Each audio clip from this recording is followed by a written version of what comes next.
Loshak at. The bottle's getting empty up the crack and we stacking chips. All of it's what I want. Plus money winners, that's what I'm on. You can say I'm gone. I prefer elevated pub sports radio. Time to get educated, get produced. Leave the juice, letting loose with so much abuse that the bookies wanna call a truce. They getting slaughtered. Can't forget Jeff and low baggers in the chat. That's a lethal weapon 'cause we be pubbing.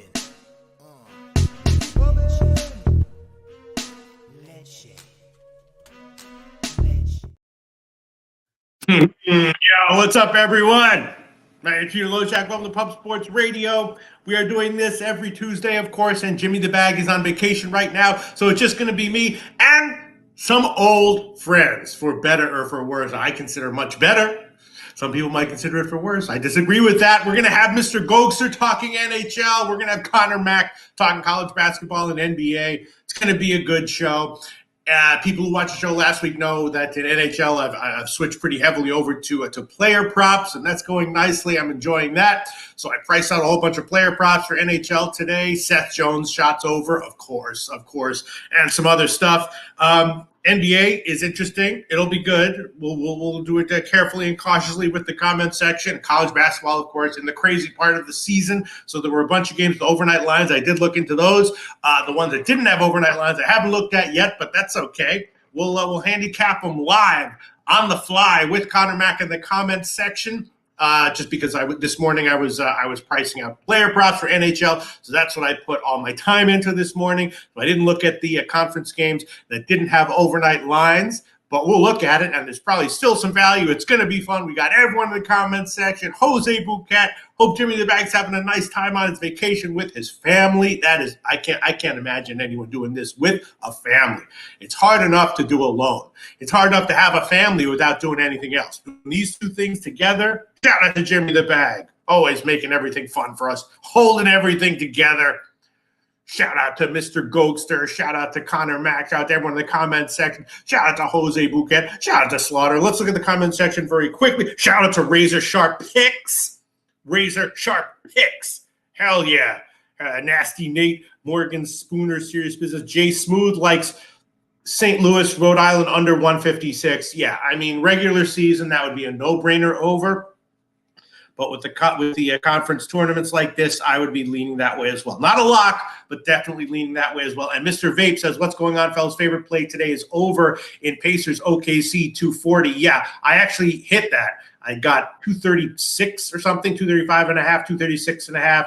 Last night, saw that it's over up to 240. I agree with that. That was an NBA play that I felt confident enough in to make a bet on, and it has moved. So I like that one, the over in Pacers OKC, although not sure I'll give it officially at the current line. Perky Bump Sanderson and Justin Mack Stacks play of the day. Oklahoma State +4. Yeah, of course, they're going up against UCF, and that is, always, as we know, expect the unexpected in conference tournaments. So pretty much any pick pregame that you make, that you give out for a conference tournament has some merit to it, because expecting the unexpected is always a good enough a reason to give any pick in the conference tournaments. But that one is tricky. I mean, any time you have two kind of crappy teams like that with one of them getting a bunch of points, unless you have any strong reason to like the favorite, I'm always leaning dog. Same deal with Bryant, UMass Lowell. I'm kind of leaning that way. It's kind of a similar situation. Canisius Mount St. Mary's, I kind of lean in that way as well. Not Louisville, NC State, but St. Louis, Rhode Island. Initial lean was to Rhode Island, of course. Not West Virginia, Cincinnati, though. The Oklahoma State UCF game. Oklahoma State. They lost their last 5 in a row ATS. UCF was doing well ATS to close out the year, but a lot of times, teams reverse course, reverse form in the conference tournaments, and Oklahoma State getting a bunch of buckets on a neutral court is certainly defensible. I was leaning under and first half under in that one as well. All right, let's look at the rest of the comment section, and then we'll get into everything. Shout out to Billy Friedrich. His pig milk play of the day is Miami BC under. He got the under 148, and it's good all the way down to 145. He thinks, any conference tournament pick, especially an under, is very defensible just blindly. A lot of these high-scoring teams in the regular season go very low in conference tournaments, first game, third game, whenever. Not always, of course, but definitely, yeah. Miami, BC. Miami has a short rotation, of course, so that will probably make them slow down the pace a bit. Not bad. Not bad, Billy Friedrich. I like that one. Let's see. Other comments coming in. Let's see.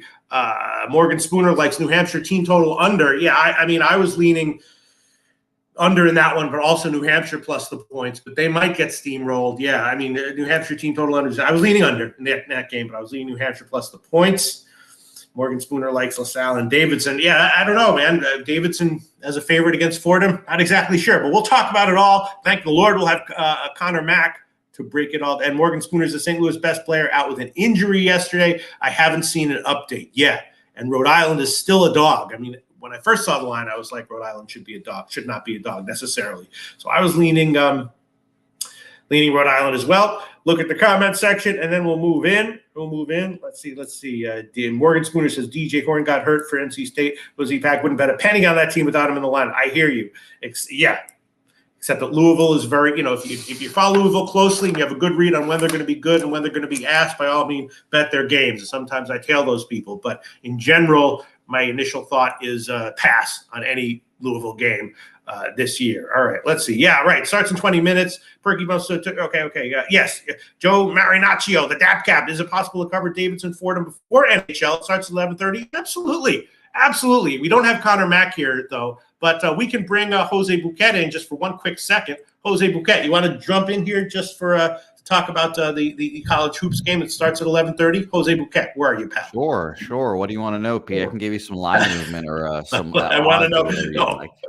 I want to know who's going to win. That's what I want to know. I know you can't tell me that. Yeah, the line is up. Wow, look at that Fordham, 4-point dog now, and the total. I don't understand the total. I would have expected that to be low and headed down. I liked the opener. What was the opener? It was like 134. Let me see. Where is it? Sorry. Just give me 1 second here, everyone. Where the fuck is that game? 11:30. Yeah, maybe I'll go. Yeah, it's at the Barclays Center, Brooklyn, New York.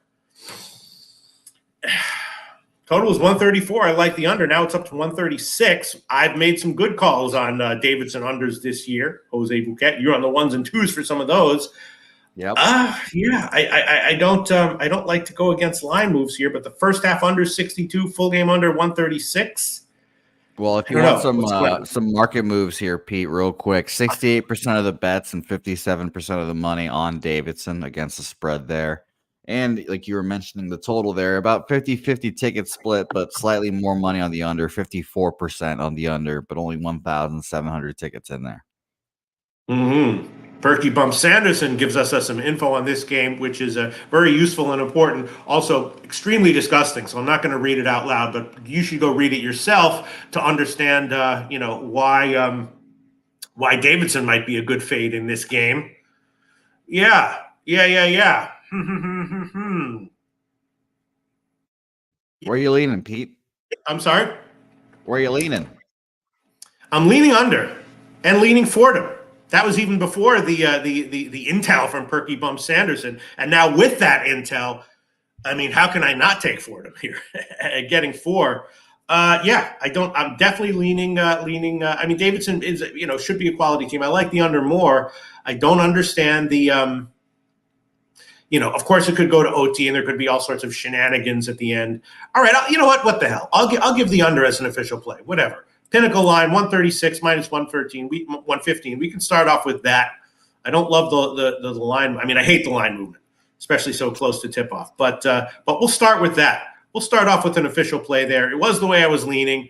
Now that it's gone the other direction, do I like it more? No, I like it less. But I'll give it officially anyway. We can start with that. Davidson Fordham under 136 minus 115. I'd like the first half under as well at 62, but that's pushing it a little bit. And this is a game where, it might sneak over in the first half, and then the second half is still as slow and defense oriented as you would expect. So I'm going to make the under 136 minus 115, current line of Pinnacle, Davidson Fordham, an official play for me, Jose Bouquet.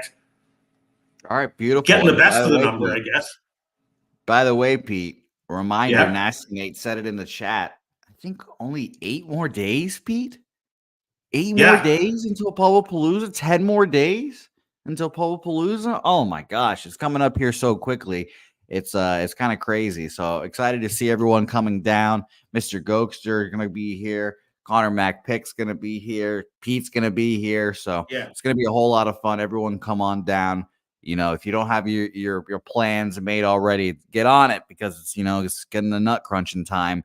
And hotels, obviously, I learned from Sean Wiggs Swigs over there, that you should just probably wait and book your hotel day of. Just roll the dice and say fuck it. So good luck, everyone. I hope to see everyone in here, and I can't wait to see all you guys. And I can't wait to see you again, Pete. It's going to be a lot of fun. I would have more to say about it if my brain weren't jam-packed with, is Nathan McKinnon going to go over 4.5 shots? That's all 100% of my brain power, except for what I need to function. Walking down the street, drinking coffee and stuff is focused on all that. So it's going to be fun, though. I can automatically say. I'm glad I'm glad that you've gotten that beard growing out, Pete. Keep growing that beard out, and then you'll get your nice cheap shave here in San Antonio, and you'll be shocked at the price again. Yeah, I mean, actually, you want, and then there's another one which we can quickly mention, which is OKC in Central Florida. Let's just look at that, because we're probably going to be on NHL. That's going to start. We can talk about it again. Justin McElvey likes Oklahoma State +4, which is certainly defensible. And again, I'm leaning under there, 136.5. Where did that line? Yeah, it hasn't really moved. That's being played in Kansas City. Again, UCF was a team that was sneaky good ATS at the end of the year, and I was definitely kind of hip to that. Oklahoma State was not doing well, but again, I'm leaning under on that one, and maybe I'll chuck that one on there too. Well, that one's a little bit. I don't like that one quite as much. But the first half under with you. Sorry, go ahead. 82% of the bets and 64% of the money on the under in this game. To start that off there, Pete. And by the way, for Justin, your sake over there, 64% and 69% of the money on UCF -3.5 there. So I think I'd rather be on your side there, Justin. Looks like the line ticks a little bit towards Oklahoma State. So we'll see. Yeah, I'm not going to give an official play on that one, although my leans would be Oklahoma State and the under in that one as well. But who knows? We'll probably be done with NHL and talking about that right when Connor Mack comes on. So maybe Connor Mack has something to say about that one. But Fordham, what the hell? I got it. Shout out to Alex Zavacki. And that's it. Let's get into NHL. How about that? You guys ready? Yeah, how about that? How about that? All right, so I have some good news, or perhaps some bad news. Some people, I think it's good news. Welcome back to the show. Mr. Ghoster, come back in, baby. Mr. Ghoster, a sight for sore eyes. Where is he? There he is, Mr. Ghoster. I really do love. It's just the world is filled with limitations. You know what I mean, and scarcity. And it's great to be doing the show with you again, Mr. Ghoster. It's just when Jim comes back, it's our tradition to do the NHL together. It'd be great to have all three of us, but then you got a 5-hour show, and then people are clicking off, and then no one's happy. Including you and me and Jimmy. You know what I'm saying? How you doing, Mr. Gokster? How's NHL? I'm doing good, buddy. It's weather's starting to turn up here, so it's good. I can't wait to see you guys in about 8 days here. So it's coming along, man. I can't wait. All right, well, we'll get into it. I will tell you, I sort of tease it. I don't know, but very recently, Mr. Gokster, I've switched over in NHL to focusing on player props. I heard. I caught a couple shows, and I heard you giving us some player props, so I'm looking forward to it. Yeah, it's last week. I think I kind of shit the bed a little bit with my player props. I gave a lot of them. Some of them won, more of them lost. But that's how it is. There's a lot of variance when it comes to player props. You know what I mean? Guys who are usually going to go over, then they'll have some game, and you'll be like, they have no shots on goal. You're like, what the hell happened? And maybe people who are super plugged into a team would be able to predict those things. Mine is much more broad. I'm doing just general statistical analysis, then glancing at the situation and deciding if I want to agree with whatever the statistics are telling me has a big edge. So we'll see. You know who Seth Jones is? Oh, a defenseman. Oh, yeah. Yeah, over. I've been hitting his shots on goal over, and there's a game involving him, and that will be one of my official plays today as well. So this will be a fun segment. Mr. Gokster, let's start in. Let's start in right now with NHL. Let's start with Detroit and Buffalo, right? Detroit won 5. They've now lost 5 in a row, but before that, they had won 6 in a row. So what's going on with this team? I don't know. That's why you're here. They have a long break since their last game, so will that help them? Probably, we'll see. I don't think there's any reason to think that they're, a bottom tier team right now, although maybe there is. You should know that better than I. Buffalo beat Edmonton as a big home dog in their last game. Before that, they had lost a bunch of games. Before that, they were winning. So Buffalo's an okay team. The line seems about right. The total is 6.5. I was thinking maybe about an under. Buffalo has become a little bit more of an under team than they've historically in recent history been. So high total 6.5. Detroit off the long break. Two teams that are kind of iffy. And let me just remind myself of my player props in this one. Nothing really big. I did hit Perron shots on goal over 1.5 at a big favorite line. That's one of the classic ones that is much more likely than not to cash. But a guy like that can easily have no shots on goal, and then you just lost, almost 2 units on the player prop. You're like, what happened? But that's one that I did like a little bit. And Tage Thompson over 3.5 shots plus 100. I like that one a little bit, but I bet it. But because of the spot, I'm not sure if I'm going to give it officially. What's your take on this game, Gogi? Well, it's a tough game, guys. 24% power play, 26% power play, both teams. And the penalty kills, Peter, 76-73. So you're going to have to rely on some goaltending, I think, here in this game. And looking at Detroit, they've lost their last 5 games, Pete, and they've allowed 4+ goals in each one of those games. So Alex Leon and company, they're not stopping pucks. 865 save percentage last 5 games, 891 on the road. And then the advantage here is Lukokonen. Ukko-Pekka is his first name, Pete. What a name.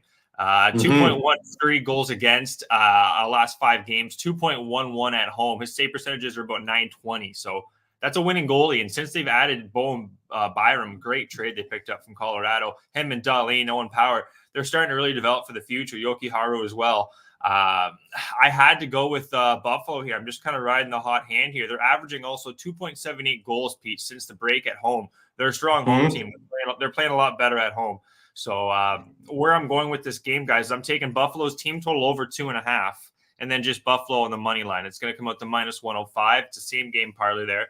Most books have this. So I see Buffalo scoring here, and just the goaltending edge here, I think there's quite a discrepancy here, Pete, in my opinion. So I like your overshot prop there on Thompson.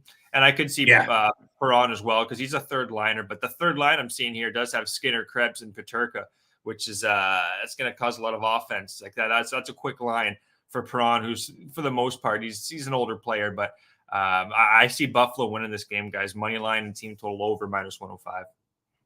All right, and you know what? I will add Tage Thompson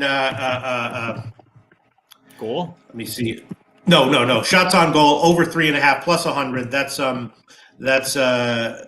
current line of Pinnacle. It's tough because a lot of his games. He almost always has a very active game, but he has a lot of threes thrown in there. So, but it's just plus 100. So if that happens, I'll be fine with it. First official play: Thompson shots on goal over 3.5 plus 100. That's official for me, Mr. Gokster. I like that. He's on the line too with the guy and Zungus Gergensen. What a name they got here. I have no idea what the fuck that is. Yeah, he's a Latvian player here. He's on their line. He wasn't on the first line with Tage Thompson. I don't even know what Latvia is. That's how clueless I am about all this shit. They're an up and coming. But anyway, Pete, this guy here, he's only had 6 shots on net in his last 5 games. He doesn't shoot the puck as much. So who's going to shoot it? It's going to be Tage Thompson. So the more I do, I like your Tage Thompson over. Yeah, and coming off of a break, he had 3 shots against Winnipeg, 3 shots against Vegas at home, but those are quality teams, better teams, I think, than what he's going to see here. So I'm liking it more and more. Oh man, it's great to be back with you. It's great to be back with you. Shout out to Gokster. Huge shout out to Mr. Gokster. So nice to see your face again, hear your voice, and most importantly, hear your insights. Okay. Let's move on. God, I got so many projections here. Next game on the card, Columbus and Montreal. These are also 2 teams that I guess are kind of crappy, but both playing a bit well and playing better maybe than a market projection. So I don't love they're playing each other here. Columbus is 3 out of 5. The 2 losses were close as big dogs, in that span. And Montreal also, they've only won 2 of their last 6, but the 4 losses also kind of close. as big dogs. So I don't know. I don't have a real clue on this one. Maybe a shot with the over. I don't know. But as far as the side is concerned, I don't know. But as far as props are concerned for Columbus, I think I'm really kind of liking Nylander. I hit his shots on goal over 2.5 at a big dog line. I also hit him to get a goal at plus 285 and a point at plus 130. I also like this guy Voronkov. He's someone I've been hitting on his shot props recently. He's another guy who has 1.5s at big favorite lines, but I've been betting those, and I also have been betting his goal prop. So I hit his a little bit. I like that a little bit less, and I have also been hitting Suzuki for Montreal props over with much less success. But here and there, I've been hitting okay with. What's the number been? Has it been 1.5 or 2.5? Well, they're like 2.5s, but they're like minus 115. So I'm not too jazzed about that. But I'm definitely going to get the Nylander props and at least the Voronkov shots on goal prop. As far as the game is concerned, I'm not really sure. What's your take on this one, Gogi? Yeah, it's kind of a bum fight here, Pete. I don't got much on this one. I got Tarasov and Primu. Caden Primu is confirmed. He's had 3 starts since the break. He had a 5-0 win against Anaheim. He only stopped 13 pucks, but that's a good sign from Caden Primu. He's going to be at home where he's got a better chance of winning. But both these teams, 6 wins since the break, 4 wins for Montreal, 6 for Columbus. Bum fight I have here, no play. But I do like your Voronkov play. I'm not so sure about the Nylander one. They just signed him to Pete. He came over from Pittsburgh, I believe. But he's more of an AHL player. Like, he's finally getting his call up, so it's good to see. He's going to be going up against the third line here, though. I'm seeing possibly here in Josh Anderson, Jake Evans, and Brandon Gallagher. It's not an easy line to go up against. So I like here their second line, though, is a younger line from Montreal here for the most part. Joshua Roy, Alex Newhook, and then Joel Amir has been a mainstay there. But I like your number 10 in Voronkov. I could see that hitting here. But in this game, it's going to be a no play, guys. I kind of lean towards Montreal. But just looking at Tarasov quickly, 936 save percentage in his last 5 games. Don't know how long that's going to hold up. It's going to be a no play, Pete. It could be a sneaky under possibly, but it's just it's a real dice game. Power plays are 12% and 14% from February 1st and onwards, so they're not doing much on the power play either. Kind of lean to the under if it's a 6.5 and plus money. Okay. First of all, Voronkov, I'll make that official. I'll use the Pinnacle line over 1.5 shots minus 185. Over 1.5 shots minus 185, and the Nylander prop. I statistically. I'm seeing a big edge there, but you think because of the situation, it's probably best to hold off. I'm sorry, what? What's the number though, Pete? Is it 1.5 or 2.5 at plus 146? If it's 1.5, I like the 1.5. And if anything, I would go 1.5 juice to like 150 or something, maybe 145. I don't know, but I could see their top line is more where Columbus kind of do their damage here. And then just looking at that third line for Montreal, it is pretty strong. It's defensively pretty sound, I'd say, with Gallagher and Anderson. So even Evans. Okay, so you think that because of the spot and the matchup and being with a new team, it's harder to predict what's going to happen with him. Yes, exactly. And that in general, you would expect activity to be relatively modest when they start with a new team, and then to increase maybe later on or not. I think maybe they acclimated him early here, and now I don't know how long it's going to last here for Alex Nylander, who, like I said, he hasn't played much in the NHL. I know that he's more of a AHL guy, but because Columbus is pretty low on forwards for the most part, that's why he's in the lineup on the third line. Okay, but I mean, before his shots were, he was getting a lot of shots here and there, and it was pretty good.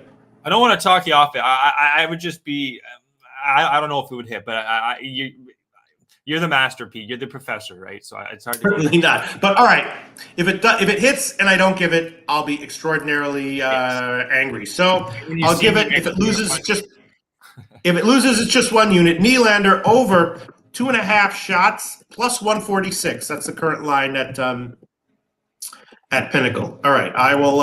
I'll chuck that one on there. But thank you for the insights, Mr. Gogster. Very interesting stuff here. Let's go out to the comments section. And Matty Ice is in. Okay, I'm sorry. Go ahead. Slotsy here. I know Slotsy's the Montreal mainstay here. Slotsy's here. All right. Let's move on. Pittsburgh and Ottawa, right? The Penguins, wow.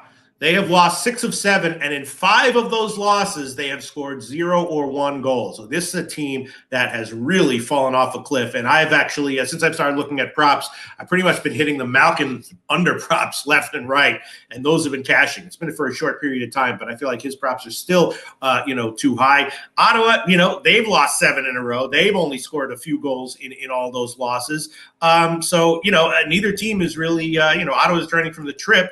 Unless we think that because when you have 2 low-scoring teams matching up, that they're just going to allow each other to do what they want defensively. Seems like the under would kind of be a no-brainer play. The line is roughly even on both sides. Let me see if there's been any market movement on this one. Pittsburgh was a small favorite last night. Yeah, no real movement as far as what I've seen from the overnight lines. Got to be leaning under in light of the offensive struggles of both of these teams, or is that the wrong way of looking at this? I don't know about the total here. I don't have a good feel for the total, but I just think this Ottawa team, guys, it's pretty much dead. They're dead. They're fish out of water. They're just, put the fork in it. They're same with Pittsburgh, though. But in this situation, Korpisalo is going to go, not 890 save percentage last 5, 877.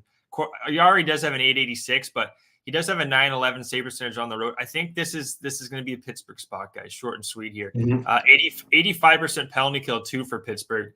Since February 1st onward, only 70% for Ottawa. Both teams are struggling, but and Ottawa is 2-0 versus Pittsburgh this year, so they beat them twice.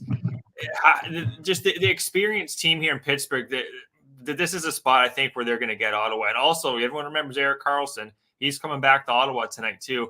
And with all that losing, I just feel like Pittsburgh's going to get this one. My gut feels telling me Pittsburgh's going to win. It's only -110. It's going to be a lean. But I wish I'd tracked my leans. I remember back in the day, Pete, your leans used to be hot. Yeah. And they also just picked up Michael Bunting. He's going to start. He's on the first line with Crosby and Rust. He's going to start making.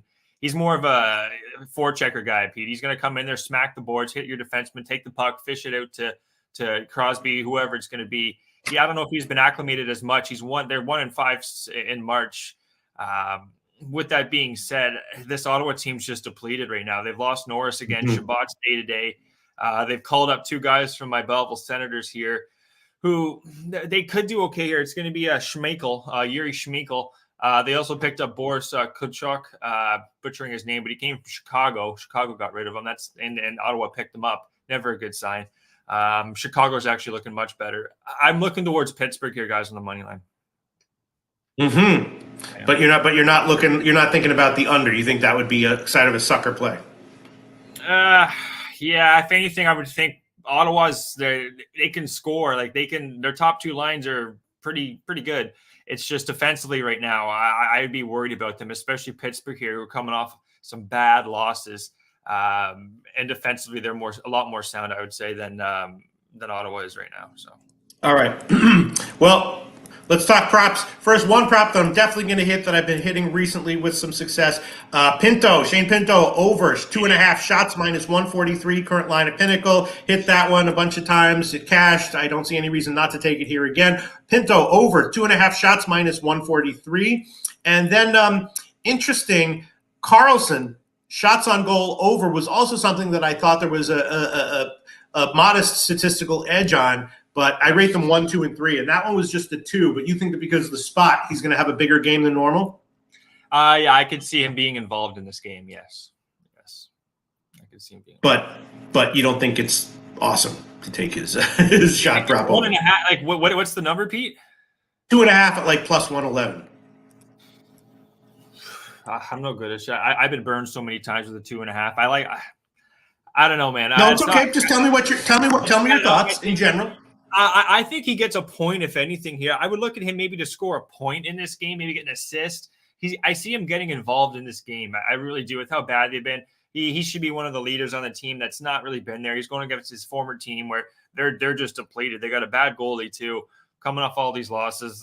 If he doesn't show up, I don't know. It's a bigger problem than we thought. But I would expect Karlsson to show up here. 2.5. Yeah, I would take that, Pete. I'm just a little bit nervous because 2 games ago at Boston he had 9 shots, and then the next day against Edmonton 4. So I don't, I like it.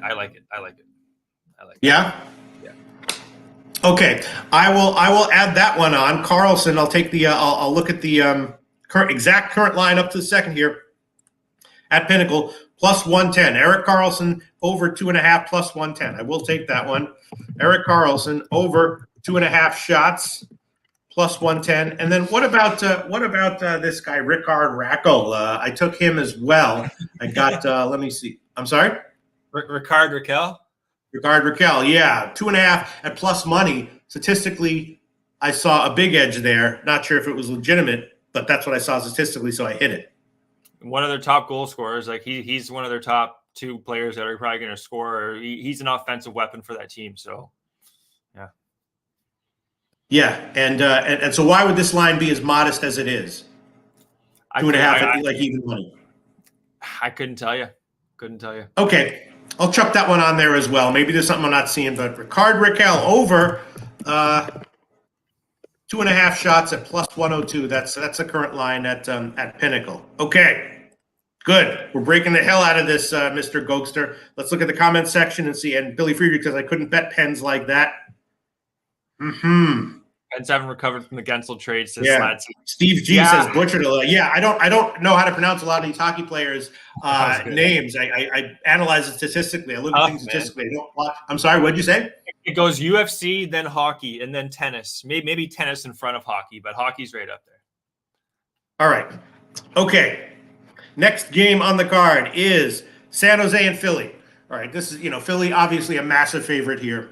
San Jose beat Ottawa in their last game, but before that, 9 straight losses, and also, just not getting anything done. Philly off of a shutout loss, right? They that was a loss, right? Hold on. The Flyers? Yeah.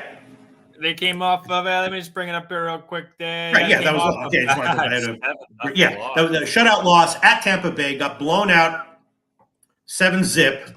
So Philly's a tricky team with that coach. Jimmy talks about it all the time. They're kind of alternating wins and losses. Is this a bounce-back spot for them? It feels like it is, but you want to lay minus 300 with this kind of a team. I don't know. Probably the Philly team total over is worth a look.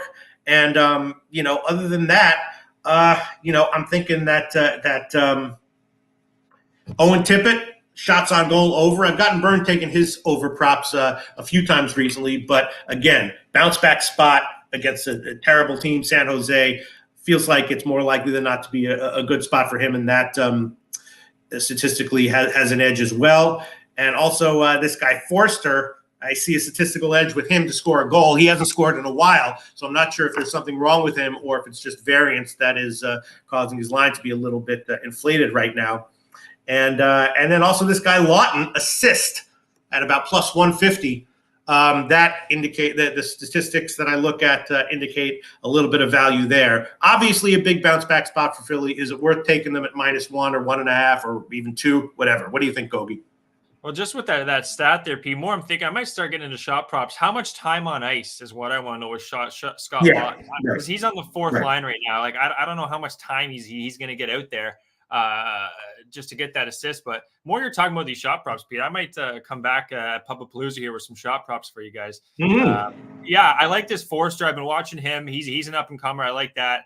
That whole first line, they're going to bounce back here. Their coach was told, Pete, to get off the ice. Tortorella. He said, "Screw you, I'm not." He said, "Screw you, I'm not leaving." Right? He said, "I'm staying right here." What happened? He got fined, I think, $50,000 for that. But it was great comedy. Like he's a hilarious coach. So I think they're going to bounce back. 7-0 loss to Tampa Bay, who just really needed a win, not playing that well. The Sharks too. They're going to be starting, I believe, Devin Cooley. And not many people are going to probably know Devin Cooley. He was actually on Rochester, Mike M's team there, the Amherst. Not exactly the greatest goalie here. Devin Levi's taken that reins, and now he's went to San Jose. So San Jose picked him up because Kakkonen, they got rid of Kakkonen. So they're just looking to see what goalie's kind of going to fit for the future here. And I don't think this is going to be their guy. Philly bounce back is very live here. So team total under San Jose, Pete. I don't see them doing much here. It's under 2.5, and then Philly in regulation is -115, same game parlay.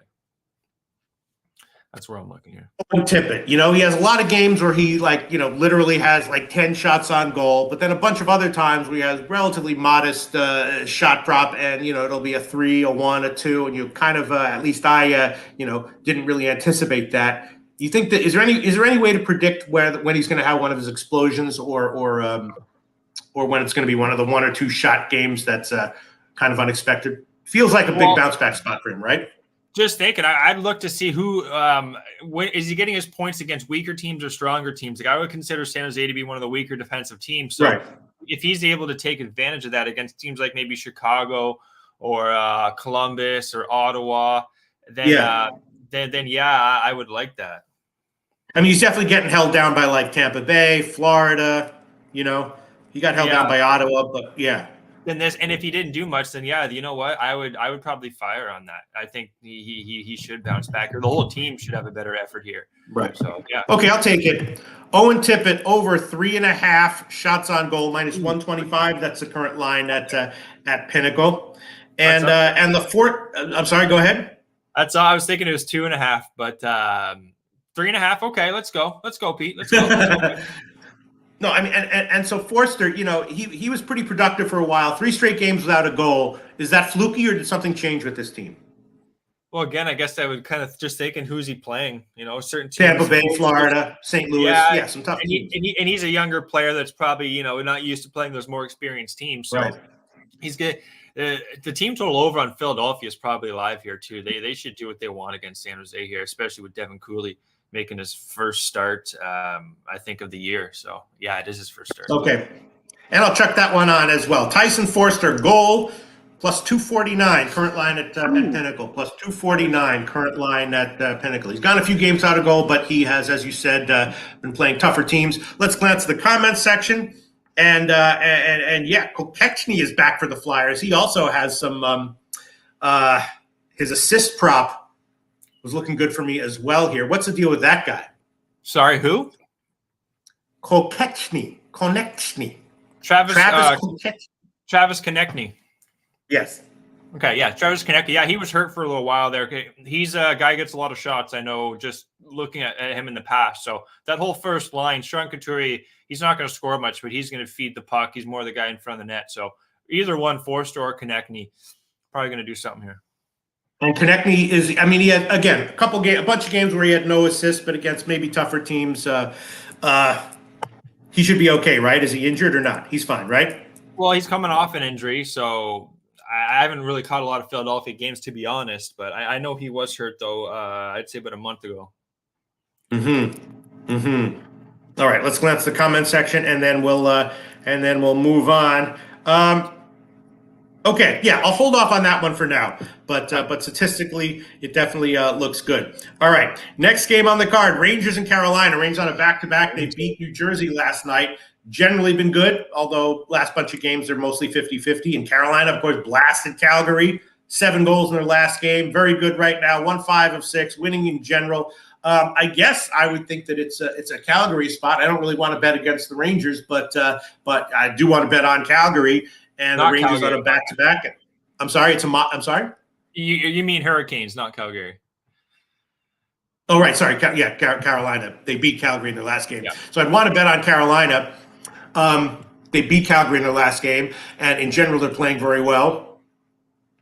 But I don't like to bet against the Rangers right now, but it's a small line, Carolina at home. The props that I looked at, I hit Trocheck shot props recently, and statistically, I like it again here as well to score a goal, and Panarin to get an assist as well. And I've also been hitting Martin Nisas for Carolina shot props over and over. And once again, I hit that one here, 2.5 at a big favorite line, but I hit it again, and I'm going to give that one official. What's your take on this game, Gogi?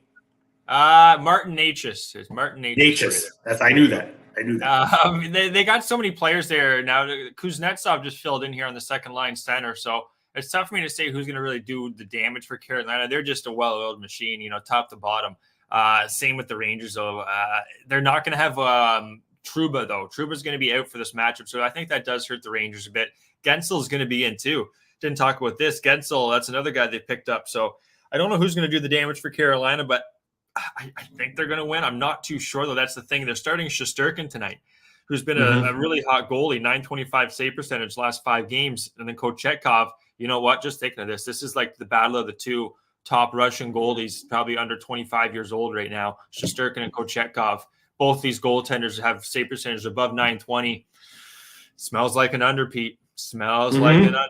It really does. 85% penalty kill, 87% penalty kill since the February 1st onward. 6 road games for the Rangers. Only 1 game they've won by 2 goals or more. They've been winning games by 1 goal. They're 4 wins, 2 losses in that span, but they're not winning comfortably on the road here. And then going up against this Carolina team, I don't think it's going to be easy, but I think it's going to be not a letdown from that big game against Carolina, but much tougher team in the Rangers to face than Calgary. Sorry, Carolina facing Calgary. We're going a little off the beaten path here, Pete. We're going first period draw, and we're going overtime. I'm taking both of them, and I seeing one of these two hitting. I see this being like a playoff. When we get to this time of the year, this is going to be a playoff type of hockey game with 2 goalies playing really, really well. 11-2 since the break, 11-4 since the break. Goals against 2.072.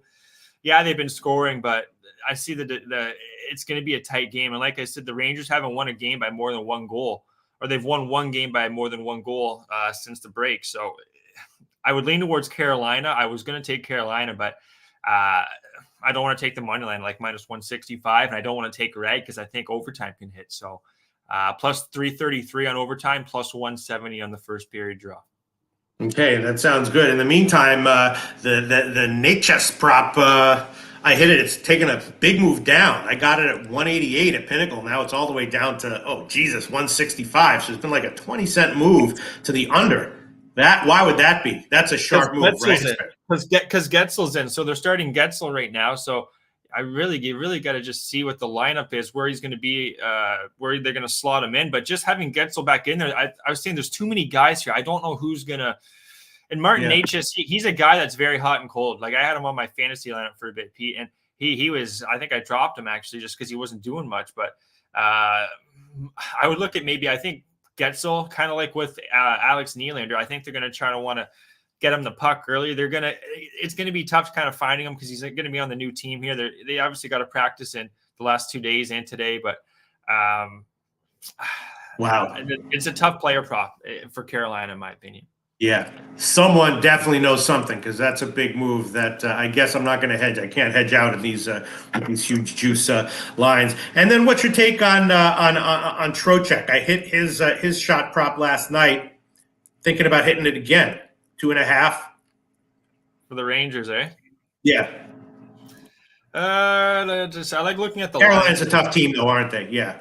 They are here. Vincent Trocheck. Yeah, this isn't a game where I want to take too many overs, just right. And anything. I think it's going to be a tight game. It's not going to have a lot of ice kind of game. And how about Artemi Panarin shots under then? How about that? Yeah. Statistically, I like that, but it's not a top play. But, I mean, he gets a lot of shots, though, and his unders are close. He does. You got to call him the bread man, Pete. The Panarin's called the bread man on the street. So, the bread man, I would like him assist. They call him the bread man just because he's always dishing it out. But, Panarin should get involved here. Okay, I'll hold off. And you might be damn skippy on this under then. It's a playoff type of game, man. I think it's going to I want to take Carolina, but even though it's a back-to-back against the Devils, the Devils look pretty poor there. It was a low-scoring game too. And Carolina's coming off that huge game against the Flames, which I watched, and the Flames were just dead, man. They were giving up so many chances in that game, and I don't see that happening here with the Rangers, especially they want Shesterkin to go. They had Quick going last night. Shesterkin should be ready for this. Battle of the best Russians too. All right. Great breakdown, Mr. Goetzer. Let's move on. Florida-Dallas is the next game. Florida, of course, absolutely rolling. For those who haven't been counting, 17 out of 20 they have won. Dallas, of course, an excellent team as well. They've won 5 in a row. I've been betting Jamie Benn props recently for Dallas and doing pretty well with them. Obviously, the line is close on both sides, a relatively low total of 6. Let's quickly glance at where the lines have moved, if they have at all. Not really. Pinnacle has almost 105 on both sides, and the total still right around 6 as far as far as props are concerned, I was thinking about hitting this guy Stankoven. You have to tell me about that one. Stankoven. Shots on goal over 1.5 at -201, but statistically looks like a good play, and also goal scored at about +340. And then once again, Jamie Benn assist. I've been hitting that one and doing pretty well with it. Once again, we have a +200 line for him for an assist, so I'm liking that one as well. Is this another tight playoff style game where maybe you like the under as well? You know what? It's the exact same play, guys. Everything I said that last breakdown, take it over to this game. Honestly, Pete, I have the exact same thing. I didn't try to overthink it. First period draw and overtime again, to be honest. Short and sweet in this one, guys. Stankoven, I don't have too much on him, Pete. He's had 1 year in Texas. He's a young guy from Kamloops. But yeah, he's 8 points in 8 games. So kind of ride the hot hand. He definitely seems to be getting involved. But in this game here, quick breakdown. The special teams make you a little bit nervous. That's why I'm not taking the under here, Pete. This one could be a little more higher scoring, but Ottinger I expect Ottinger to have a strong game here, guys. He's had an .870 save percentage and an .890 save percentage. That's last 5 and at home. Bob Bobrovsky's been unbelievable until it does stops. He's got an 948 save percentage and a 925 last 5 and on the road. Allowing 1.63 goals to the Florida is 2.76 Dallas. Quick breakdown here. I have game of the night, 5-4 Florida won back on December 6th at Florida. Goals against, though, 4.13 since the break. And then Dallas is on a 5-game winning streak, but that's after losing 6-7. They are 3-0-2 at home since the break, only allowing 2.4 goals. So maybe it is a lower scoring. I just see this game being tight, very similar to that last game, guys. So overtime's +175. Overtime's +319, and first period draw is +175. I just see this being a really tight game. The last time they played two guys was 5-4. So similar to the last game. I like how you had that back to back. Yeah, Swig bets Florida only 18 goals against last 10. Of course, they've been awesome and great defensively. And I am going to get. I'm sorry. No Sagan I'm seeing here. Rodriguez day to day. Ekblad's out too. Not great for Florida, and then Sagan's day to day. All right, I will take the Stankoven prop. It's it's gone down 2 cents since I got it, which is not a great sign, but and Florida is a beast of a team. But I'll take it. Stankoven over 1.5 shots on goal -199. I got it at 201. Now it's down to 199.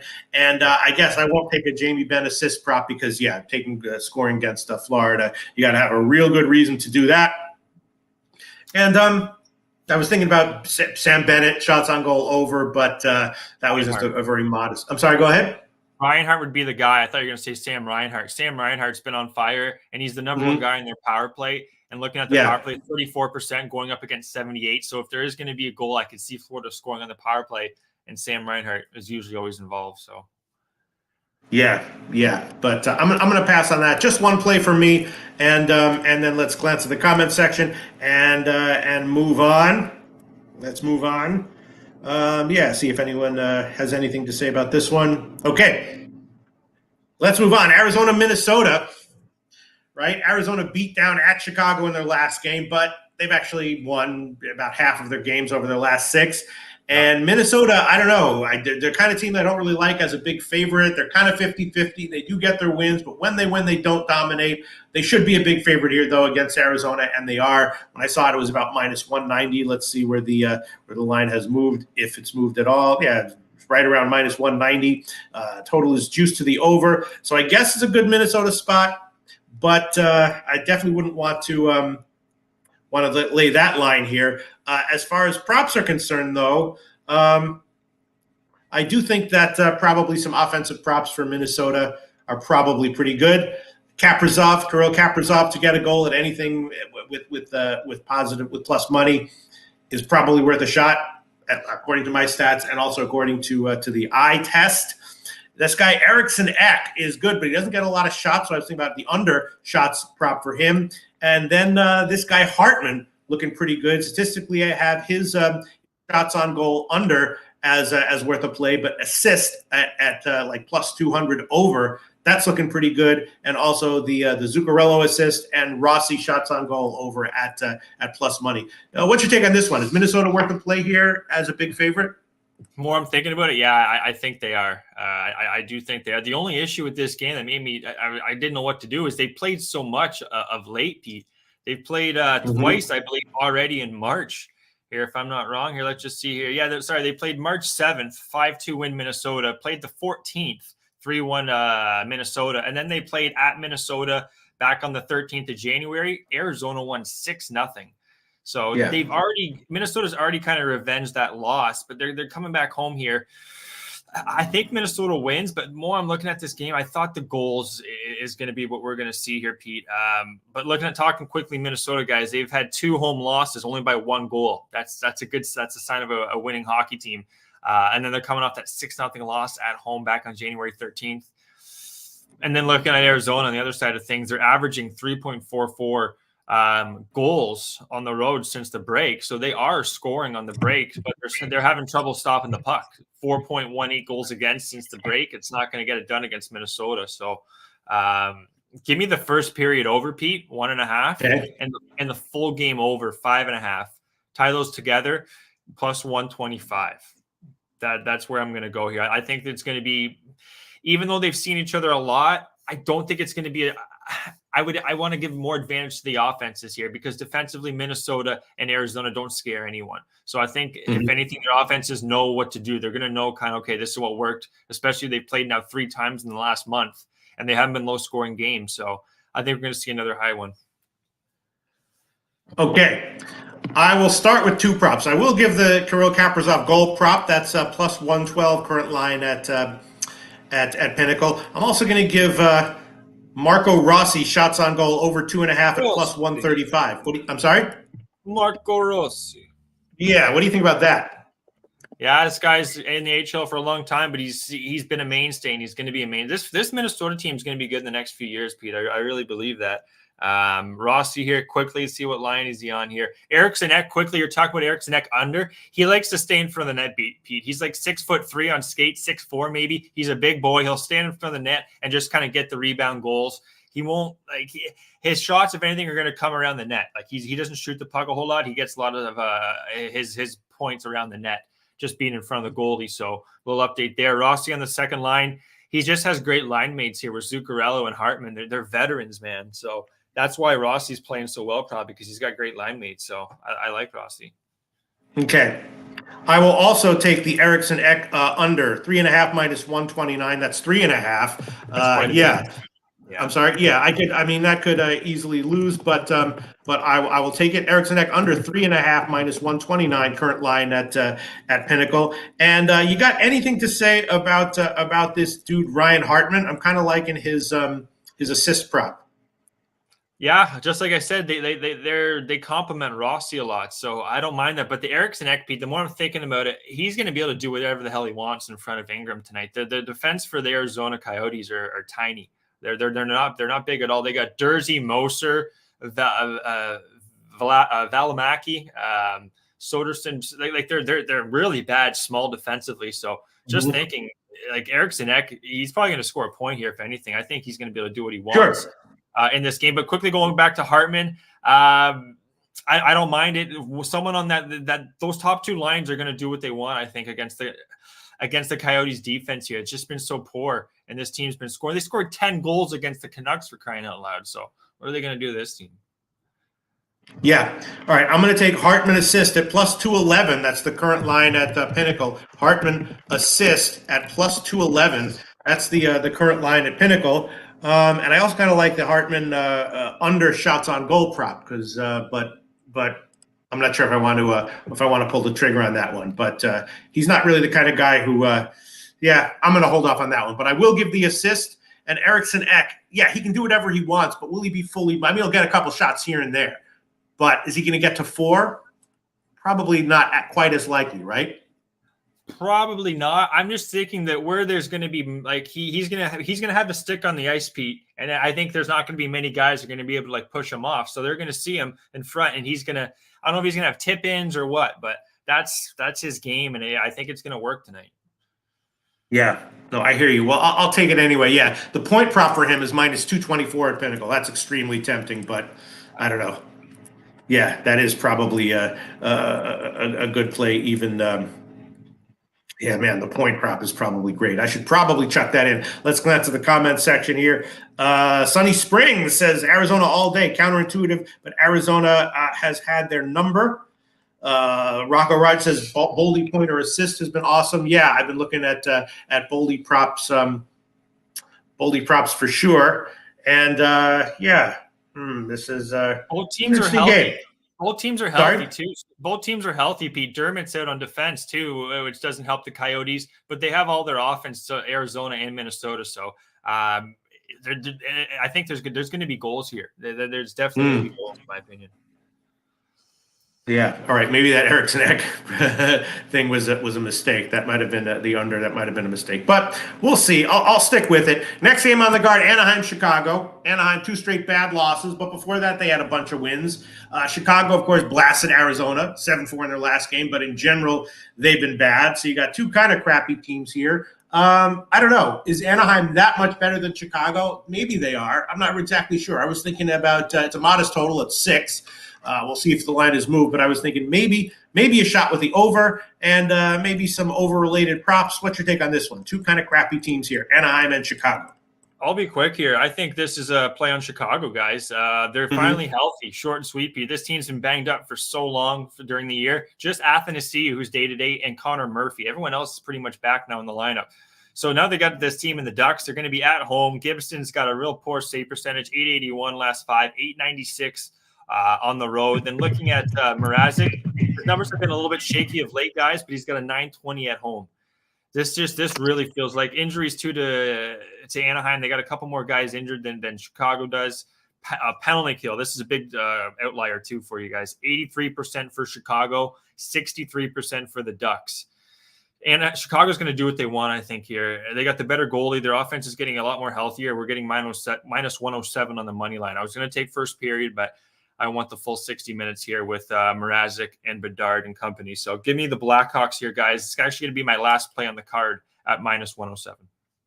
Okay, sounds good. And like I said in the beginning, Seth Jones. Now there's a name I can handle. Seth Jones over 2.5 shots on goal, minus 173. I've been hitting that. No reason to think that it won't hit here in this spot. So Seth Jones over 2.5 shots on goal, minus 173. Andrew G says Bedard scores. Pete, Connor Bedard score. Yeah, you think so? Huh? You think so?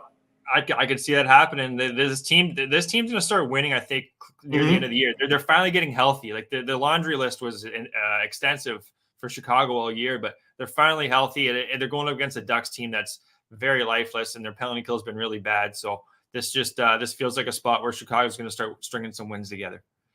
Yeah, I mean the goal prop for Bedard is about plus 150, 140 or so. He had 2 against Arizona in his last game, but before that he had 8 straight games, no goals, and he played a game against Detroit, game against Columbus, a game against Arizona, Washington. What happened there, Gogi?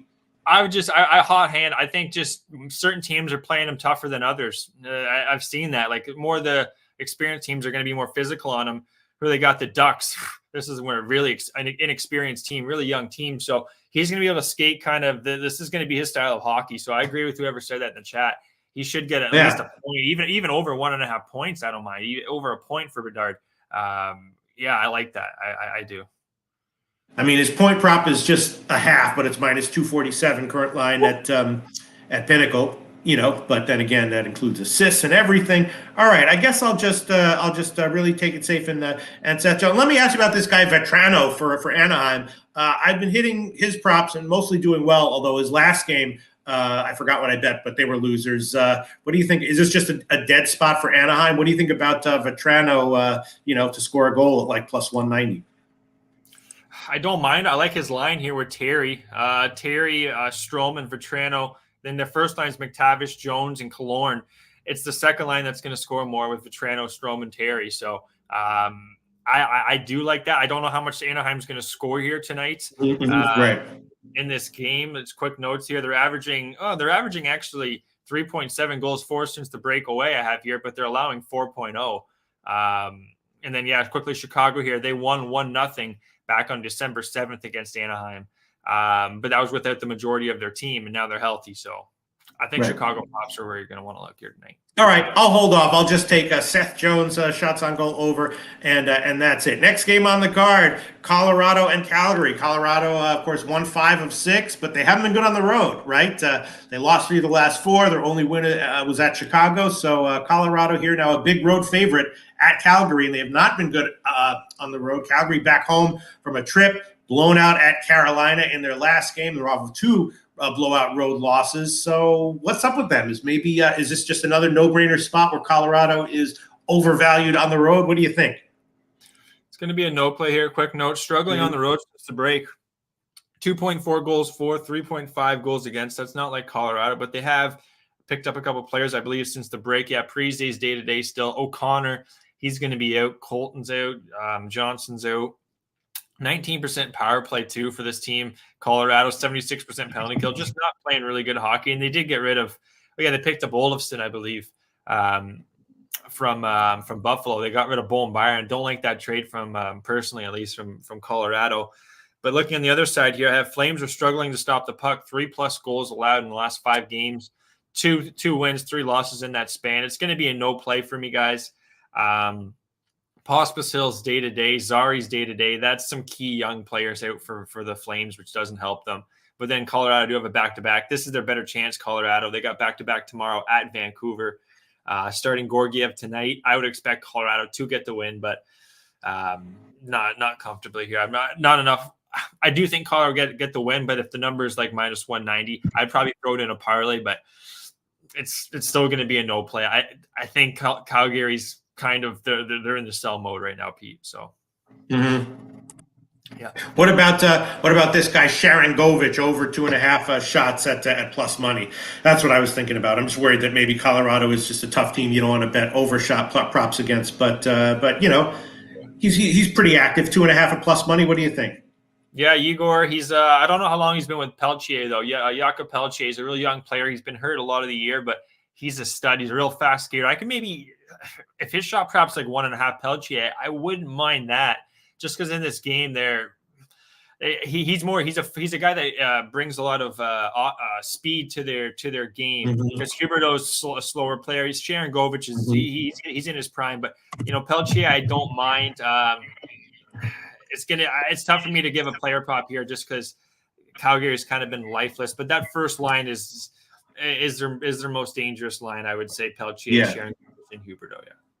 All right, I'm going to make that an official play. I'm going to take Sharon Govich over 2.5 shots on goal plus 110 at Pinnacle. Current line at Pinnacle. Sharon Govich over 2.5 at plus 110. Current line at Pinnacle. That makes some sense there, right? I think it does, right? If they're going to get shots, it should come from that first line, and they're missing Pospisil and Zari. So yeah, he should pick up some of their weight. Okay, and also the Sharon Govich goal has big value according to the numbers that I'm looking at. What do you think about that? At about plus 250. I mean, he scored a goal in 3 straight games, 5 of the last 6. Is that buying high on him, or is that for real? No, I think that price is pretty good at plus 250, and the fact he's been scoring, and they're missing Zari and Pospisil now. Huberdeau doesn't score much. He likes to feed the puck. Peltier, right? Yeah, Sharon Govich to score at plus 250. I wouldn't talk you off it, Pete. Is Colorado tough defensively on the road? Well, they just got rid of Bowen Byram here, so they got some new defense. I guess they're moving in. They got Taze and McCarr still 2 top defense in the NHL, but then they got Gerard Manson, Jack Johnson, and Sean Walker. So I can see that first line being, Taze and McCarr are going to be on the ice a lot probably tonight. But yeah, I don't really like taking a goal prop with a guy who scored 5 of the last 6. Unless he's just a wagon and for real. You think that's fluky variance or something fundamental there? It'll be tough against McCarr and Taze and company. Yeah, I'll hold off. All right. Yeah. I'll hold off. And I was also thinking about Huberdeau assist as well. But you think probably hold off on that? I think Colorado win this game. So if anything, I would look a little more Colorado go props. Right. Okay. And then the last game on the card, Vegas and Seattle. Vegas, beat Detroit last game, but lost 9 of 11 before that. So what's up with Vegas? Gogi can tell us that. And Seattle off a long rest, right? They're off a shutout They got shut out by Winnipeg in their last game. They had won a bunch of games before that, but then they get shut out by Winnipeg, and now they have long rest, and now they're back home as a home dog against a team that's mostly been losing. So what is up with Vegas at first glance? Obviously, the line is what it is for a reason, but at first glance, should Seattle really be a home dog here? That's a good question. There's so many injuries and so many players that are on the long-term injured reserve. They're not on the injured reserve. It's like they're bouncing back and forth like a ping pong ball. But Eichel's in, it looks like. Barbashev, Marchessault on the first line. They now have Anthony Mantha. You always got to check this lineup. Brett Howden's in the lineup. Chandler Stevenson, Doradov. They got Carlson on the third line with Veov, Michael Amadio. Let's see defensively here. So they got Noah Hannafin back in there, who they picked up from Calgary. Pietrangelo, McNabb. They got a really good defense core. Quickly looking at it here. And then injury-wise, Carrier's out. Martinez, Hurdle's long-term injury. All these 4 players are long-term injury reserve. Unbelievable. These guys are just taking advantage of the cap. But anyway, I think they're just kind of – this is a team that's going to wait to the playoffs. They're kind of like – I wouldn't say the Kansas City Chiefs, Pete, but they don't really – they know they're going to make the playoffs. They just kind of want to be healthy at the right time. So they got a lot of new pieces in the lineup right now. I wouldn't be on Vegas. Seattle's coming off that bad loss against Winnipeg. Well, 3-0, got shut out. But before that, they were winning a lot of hockey games. So I would be looking towards Seattle here, guys. Possible prop on Seattle here. Aiden Hill is going to be going. He's been kind of shaky. This team's allowed 3+ goals in 8 of their last 10 games, Vegas. So, but they've added Hannafin. They've added a lot more pieces. There's too much moving pieces for me, Pete. So it's going to be a no play. But and then quickly injuries for the Kraken guys. Dunn's day to day, and so is Schwartz. Those are 2 really important pieces defensively and offensively for this Kraken team. So no play for me here, Pete. Tough game. Okay, I think unless you want to talk me off of it, it's a line that doesn't quite make sense. Jordan Eberle shots over 2.5 at just -110. I mean, he's been really rolling for his shot props. They've got a long break now, and they're coming back home off of a shutout loss. He's hit over 2.5, 1, 2, 3, 4, 5 games in a row, and 8 of the last 10. Why is that line so low? Because I don't think this Vegas team defensively, Pete, they're not going to allow a lot of shots on net. I see going forward here. They're kind of like Carolina. Like they're just not going to allow the opponents to get a lot of pucks on net. But with this defense here, and you got Aiden Hill, who's going to be better than what his numbers have been in the last 5 games. I just think they're not going to allow a lot of they're just not like a team like Arizona who are going to allow a lot. Like Arizona allows you to kind of do what you want, get a lot of shots on net. This Vegas team, I don't see that. I don't see them being like Seattle. Probably, I would say they get under 26.5 shots on net here, under 25.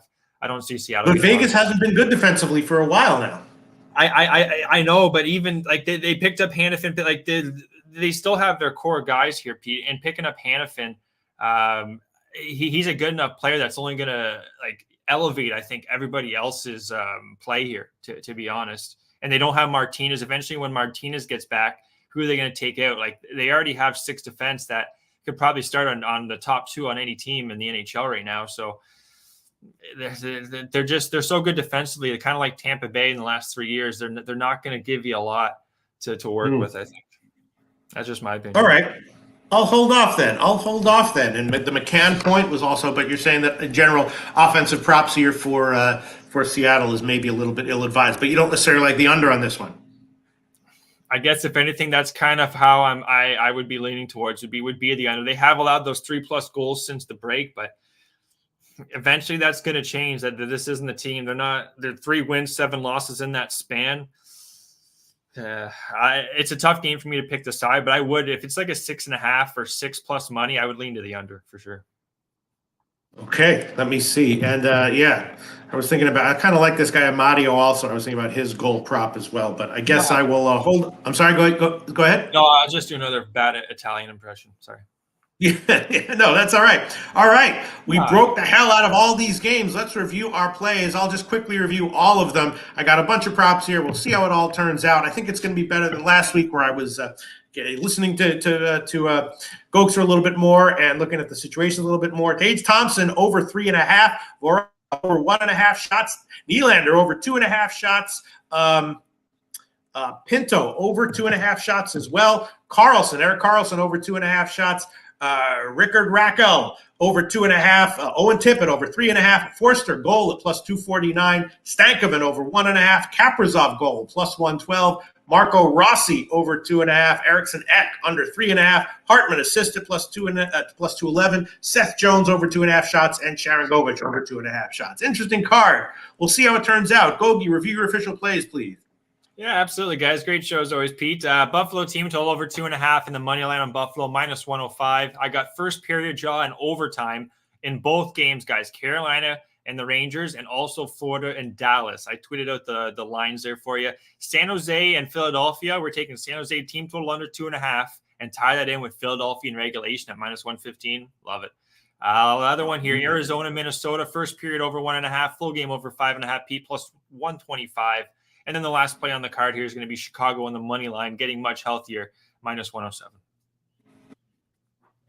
Mr. Gokster, so much fun doing this today. It's just we're looking for value. We're breaking down the lines, and we don't have time to bask in the funness of it all, but then the joy of it all. But it was super fun, Mr. Gokster. I'm looking forward to seeing you in a little bit more than a week. Hopefully, one way or another, we'll be doing lots of shows together in the future. And up until San Antonio, I hope you have a wonderful 8 days, Mr. Gokster. You as well, brother. What day are you coming into Papa-Palooza? I think Thursday morning or something, or afternoon. Thursday, I think. Yeah. I'll be at Southtown waiting for you, man. Right on. All right, Mr. Gokster. Great to see you. Wow, we are bringing. Oh, Jose Bouquet is Connor Mack there? Excuse me. He will be here in a minute. All right. Would you want to start with on your schedule, NBA or college hoops? Let's do college hoops. Let's knock it out. I know you've got a tons of plays, some good shit going on today. Yeah, all right. As I said, though, I'm not going to get in trouble because I didn't look at the games that didn't have overnight lines, but I'll do some capping on the fly, right, Jose Bouquet? The under in that Fordham game is looking pretty good. Maybe I should just leave it there and be 1-0. My job is done, but I'm not going to do that. I'm going to give 8 other plays, and I'll wind up going 3-4-1 overall. Slight loss, and then I'll be I'll get him next week. Jose Bouquet. Well, I'm excited to hear what you have to play, Pete, because I was definitely going to tell you on the under, and then I just forgot to hit submit on the bet. So it was a good job by me. It was a good job by me. Isn't that how it goes? All right, so we can glance right now at all the lines at all the games that didn't have lines. Let me see. Jacksonville State, that feels like it might be a play against FIU. We'll look at that a little bit more in depth when Connor Mack comes back. The other games, I don't know. Georgia Tech, Notre Dame, that's a tricky one. They've been such weird teams. That seems like another game that probably is going to be a first half over. I don't know. George Washington LaSalle is interesting. Looked at that. Let me see. Well, Pete, real quick, I know we talked about it earlier in the show, but it's tipping off in 15 minutes now, and people might have missed it. Could you just rehash Oklahoma State? UCF? Yeah, I mean, Oklahoma State was kind of crappy ATS to end the year. Central Florida was pretty good ATS to end the year, but of course things can turn on a dime for the conference tournaments. And any team, anytime you have 2 crappy teams going up against each other on a neutral court and something like this, Oklahoma State getting 4 points. I didn't look into it too deeply, but that would be my first thought. And once again, the under, again, not liking it nearly as much as the Davidson Fordham under, but leaning that way as well at 136.5. And the first half under also for UCF Oklahoma State. Early game, neutral site in KC. So I'm definitely leaning under. Don't exactly know why. I mean, when they played earlier in the year, it was a very high scoring game, and that's a completely different situation, of course.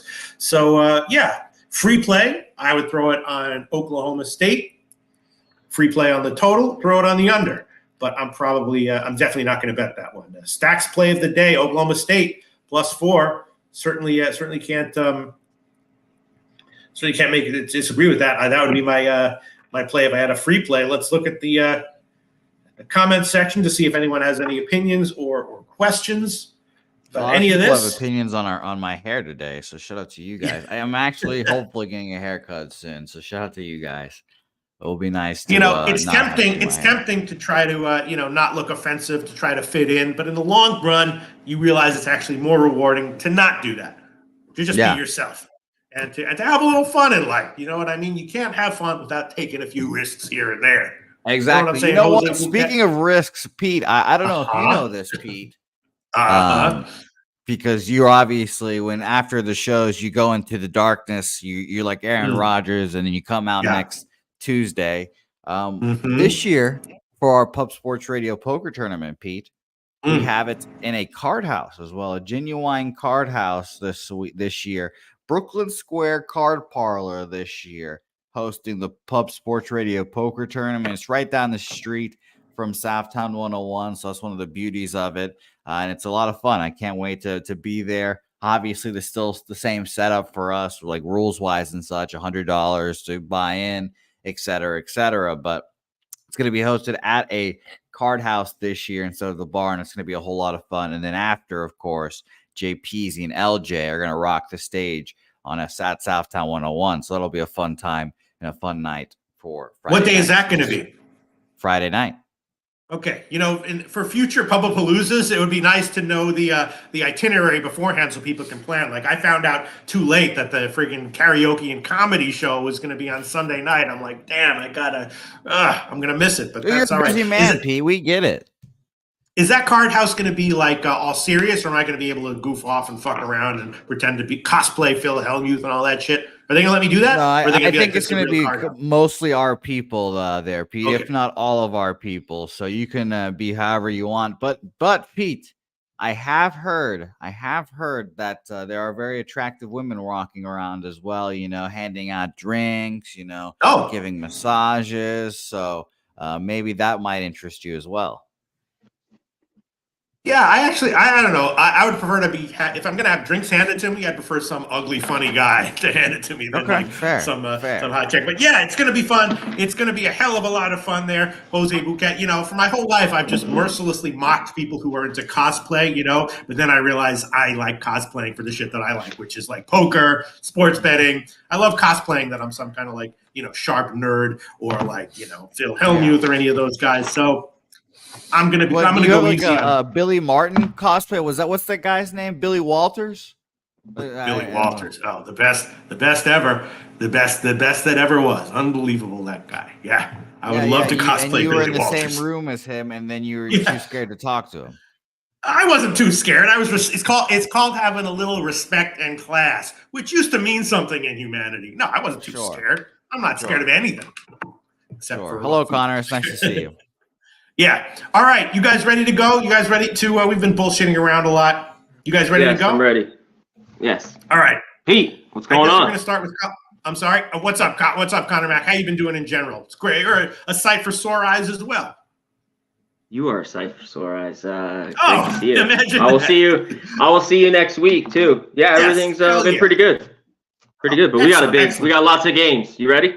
Yeah, well, we'll start with college basketball. It's kind of a weird card, conference tournaments with a lot of minor teams. I looked at all the games that had overnight lines, but I didn't look at the games that had the lines that came out this morning. So I assume that you did, because I was looking at NHL props and stuff like that. Let's start with a game that starts in 10 minutes, Oklahoma State, UCF. I did give the under earlier in the show for Davidson Fordham, and that's looking pretty good. I don't like this as much, but I would be leaning under. I don't think I'm going to bet it, though, and I have no reason to think that Oklahoma State should be getting 4 points against UCF, although I didn't bet that, so did not put my money where my mouth is. It's going to be a pass for me, but is there anything on this one that you like? Yeah, I didn't make a play here. Yeah, the Fordham. Do you have the first half here? I had the full game under 136 is what I bet and gave, yeah. I have the first half, so hopefully this under can stay under. They started scoring a little bit, but I think we're good. Awesome. We got 2 minutes left. Awesome. Yeah. Let's get to it. If I had to here, Pete, I'd lay the points with Central Florida. I'm not going to do it. One thing, the bad free throw shooting team, excellent defense, obviously, and that could keep them from, keep them to win this game probably by 10 points. But I can't back them here. They just beat them 77-71. Oklahoma State's god-awful shooting it. You know that. And one thing, the defense is just nowhere to be seen. This team is like not from the past where you could look at under, especially in conference. It just hasn't been there at all. And one thing, like the last 8 or 9 games, too, Pete, that they've given up 80 to people. It's just like 93, 81, 77, 83.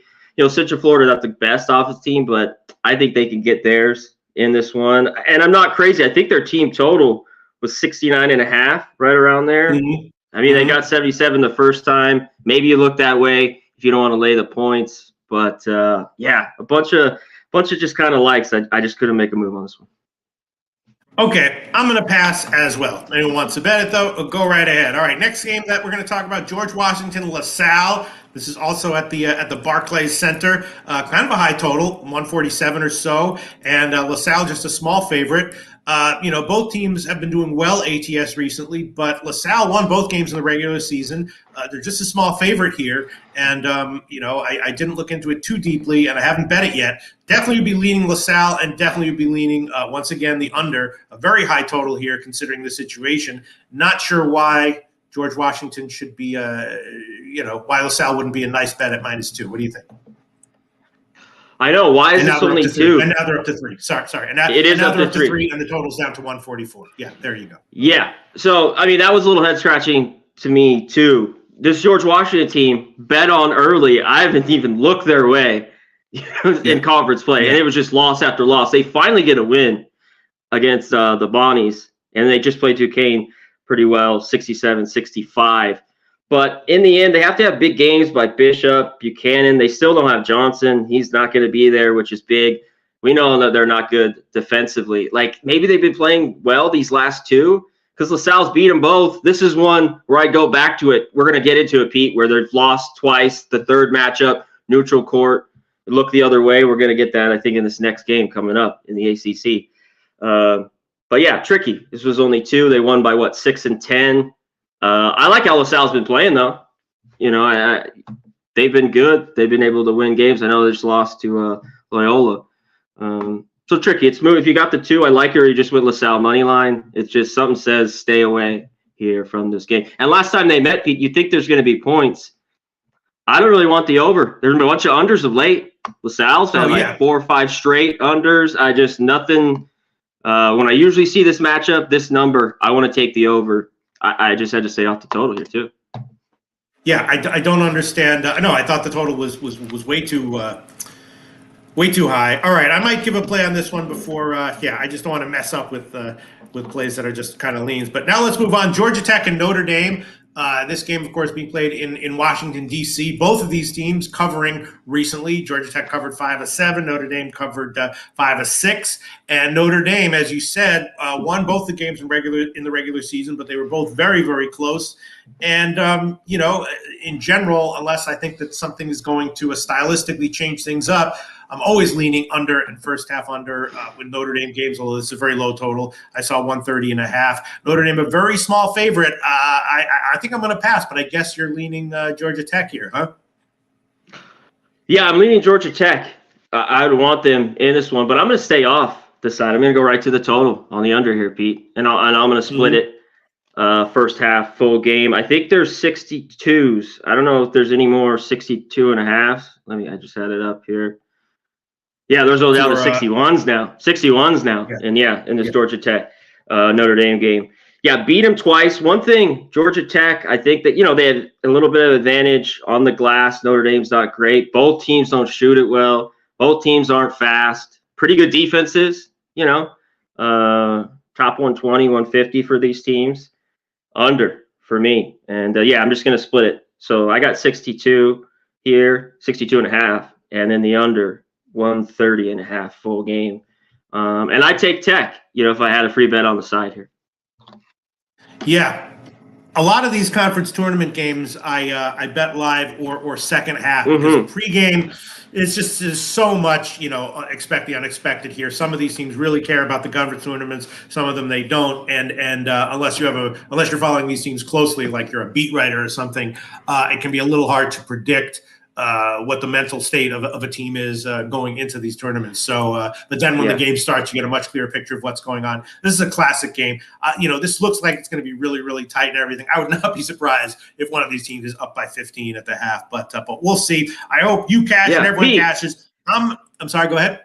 Yeah, and like you said, and one thing is we have these games where there's just a couple, not quite some of these standalone early, but there's just 2 going on where you could really focus on them. You know what I mean? Where there's every normal schedule, they're all going off, so you could really, really watch these and get these bets, especially live like you're talking about. Yeah. All right, next game on the card, West Virginia and Cincinnati. This game is being played in Kansas City, and West Virginia, 3 straight margin losses, and generally have been pretty bad.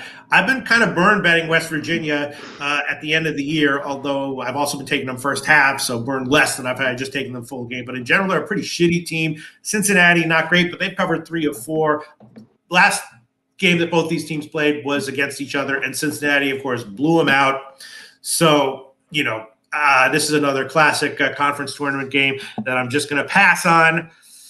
I probably should pass on more bets that I want to make, but this one, I wouldn't be surprised if West Virginia's up by 8 at the half. Wouldn't be surprised if Cincinnati's up by 20 at the half. And as far as the total is concerned, also wouldn't be surprised if it went either way. Might have a halftime bet on this one, but West Virginia's horrible. Cincinnati should roll. Free play, I'd throw it on Cincinnati. Yeah, it's tough to take West Virginia at all, Pete. They've just been awful. I was on them in these multiple spots where they all would work out at home, as a dog, in conference, where normally they've been money, and just been off like you talked about. Yeah. And even to look at their record, because I thought they were a little bit better, 9-22. Because I thought they were 12 or 13. The team's been awful. Yeah, they just got their ass whipped, 92-56 by Cincy just 3 days ago. But now they got to do it again. I just can't back West Virginia. There's another one. There's Louisville. These are teams, though, to watch these games live, like you mentioned, to maybe jump on them. And these tournament games, I got to really love it, Pete, to lay this number. Yes. Cincy, I think, could get it done. Another team, I've never loved laying points with Cincinnati. You know how they are, not great offensively. They're a team, 68% from the free throw line, 300th in the country. Do I really want to lay points with them here? No. But I think they get the win. Yeah. All right. Let's glance at the comment section. Even Justin McElvey says Cincinnati over 76.5 team total is on his card. I hope you cash. I don't see why not.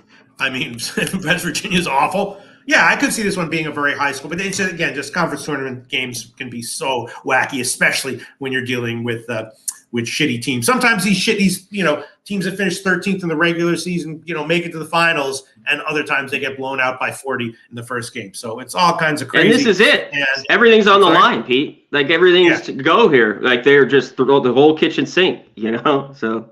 But sometimes when that's the situation, they just fold. We'll see. We'll see how it turns out. Yeah, not much line movement. Line is still 9.5, and total is 144. Next game on the card, St. Louis and Rhode Island. Rhode Island, a small dog to St. Louis. Very high total, which would make sense in the regular season, but for a conference tournament at Barclays Center in Brooklyn may be a little bit head-scratching here. St. Louis, 2 nice covers in the last 3 games, including one at Rhode Island. Rhode Island won their last game outright as a dog, but that was the last game of the regular season. Before that, they were terrible ATS. I know that someone's out for St. Louis, and St. Louis no great shakes either. Again, free play, I would have thrown it on Rhode Island plus 2.5, and the under at 155.5 pregame. Not going to do anything, but very possible that I'll have a bet live or at the half. What's your take on this one, Connor Mack? Yeah, I haven't found this too. I got to just look for it, whether Parker goes or not, like you were talking about with St. Louis. Just beat them. I almost played this game, whatever it was, what was it, 10 days ago? Or March 2nd? So 10 days ago. 94-91.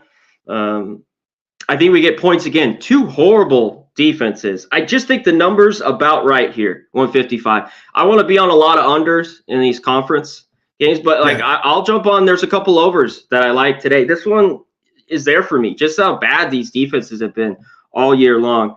Not too great offenses. St. Louis was just awful, man, this year. I think there's a revenge, especially Parker's out. If he's in, I think Rhode Island. I'd grab the 2.5, even the money line. And this is one game I think we could get over. Both these teams were great to the over, 18-12, both of them.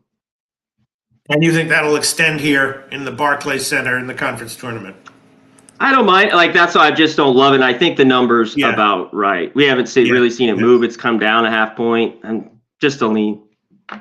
Arthur Meade Jr. likes the Rhode Island under. I like the under too, but you're right. It could easily be a high-scoring game. Sometimes these conference tournaments are. If this one has 59 points at the half and I was way right and didn't bet it, okay, fine. I'm leaning under, but I'm going to pass. I'm going to pass as well. All right, let's move on. Here we go, Connor Mack. Even if it weren't the conference tournament, I'm usually passing on Louisville games. I don't know, man. Louisville, NC State. NC State a big favorite here, relatively high total. I saw it at 148.5 being played in Washington, D.C. It's the nation's capital, Washington, D.C. Louisville, 7 straight ATS losses. Just a piece of shit team. NC State off of 2 tough losses. They lost to Duke and everything. Will Louisville show up here? I don't know. What does NC State think about this one? Another one, just like the Cincinnati game, could easily see Louisville up by 8 at the half, could easily see NC State up by 20 at the half. What do you think is most likely here, Connor Max? I don't know. Obviously, NC State's the better team here, Pete, and I have not been able to figure out Louisville all year long. Obviously, they haven't been great. I took them a couple times. I remember Arkansas State laying 3 at home. Those games, you remember the losses. And then they went on kind of a run, start a conference where they covered. They're backdoor covering big numbers. And then they've kind of limped here to the finish line. They're not great offensively, not good defensively. This is one that could see some points. But I think if you like NC State, maybe go their team total. One thing, Louisville, they've given it up here. It seems like they give a team like NC State should get right to around 80. So I'd look that way if you don't want to lay the points. But, conference game, anything can go. But NC State should take care of business here. Shout out to Arthur Meade, the $5 donor. Always supporting us, Pete. Shout out to my guy.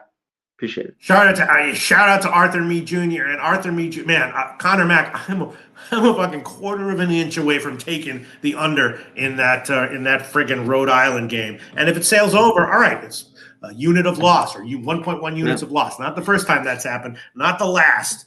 DC Capital likes NC State minus 9.5. Morgan Spooner's Parker's out for NC State, and Horn got hurt yesterday. Man, maybe Louisville is the play here. Yeah. What do you think? I mean, Horn's he's questionable. I think he's going to play, but I don't know. Has anybody got any news yet? First half plus 5.5, just out of nowhere. So you see that all the time. Some absolute pig of a team comes out and is like, we've seen it this year. I can't remember because yeah. I mean, you know what? I'm gonna try to shock the world here, Connor Mack. I'm gonna make this an official play. I'm gonna take Louisville first half Pinnacle line. Plus 5.5 minus 114. Louisville first half. I mean, these are still basketball players. First half plus 5.5 minus 114. Louisville. I'll take that one, and I'm a quarter of an inch away from taking the under in that Rhode Island game. But I won't. Huge shout out to the comment section and everyone. Arthur Meade Jr., Joey Maracchio, everyone giving us great information here. Robert Franklin. Hell yeah. Okay, let's move on to the next game. New Hampshire and Vermont. New Hampshire beat Binghamton last game. Vermont beat Albany in their last game, but only by 3, right? As a 16-point favorite. And that was a little bit eye-opening there. Vermont, struggling with Albany. Now they're a big favorite here, right? And I believe that New Hampshire covered both of their meetings, right? They didn't they? They were close. But no, right. The one game Vermont rolled. But I was thinking but the first half again was very close, and I was thinking New Hampshire might be one of the play. Oh yeah, the Albany game is what I was thinking about. Like a pig team. Albany was up by 6 at the half against Vermont. So how does Vermont respond here? Maybe they lay the hammer down first half. My thoughts were one way or another, New Hampshire and the under, but I didn't bet either of those, and I probably won't. But those are my leans, Connor Mack. This is a lean for me, maybe a go, Pete. It's either the under or New Hampshire's team total under. One thing that's been money, especially over the years and even in this matchup and all your life, is Vermont. It's the under. It seems like they get to 70. They hold teams under like 55, especially a team like New Hampshire. So that's what I have circled here. I would only be on the under. Vermont should get it done as well. But even with a team like Vermont, Pete, I don't want to lay 15. Not in the conference. Like, I don't want to do it. Not today. Real Stoney says NC State wins a full game by 6+ points, but Louisville covers first half by at least 6 to 8 points. All right. So me and Real Stoney looking to shock the world by taking Louisville on a spread as a small favorite, -114 plus 5.5. Okay. Yeah, I will pass on that one, but the under in the Vermont game does seem kind of good. Next game on the card, Canisius and Mount St. Mary's. This one is in Atlantic City. And Canisius has been a strong under trender for a while now, covering more often than not. Mount St. Mary's in general was bad ATS at the end of the year. And again, Mount St. Mary's given a few points. Total was 137 when I saw it. My first thoughts were Canisius and a stronger lean to the under and first half under. Yeah, so I think this correlates a little bit for me. I'm leaning Canisius here. I do have a shitload of bets, just not in that some of these were going early. And Mount St. Mary's has been good, but both these teams, should they really be laying this year, Pete? 4.5? I think these teams are pretty even. Obviously, New Hampshire, the better offensive team, can get things done. But Canisius, all of a sudden, after struggling, has played a lot better basketball of late.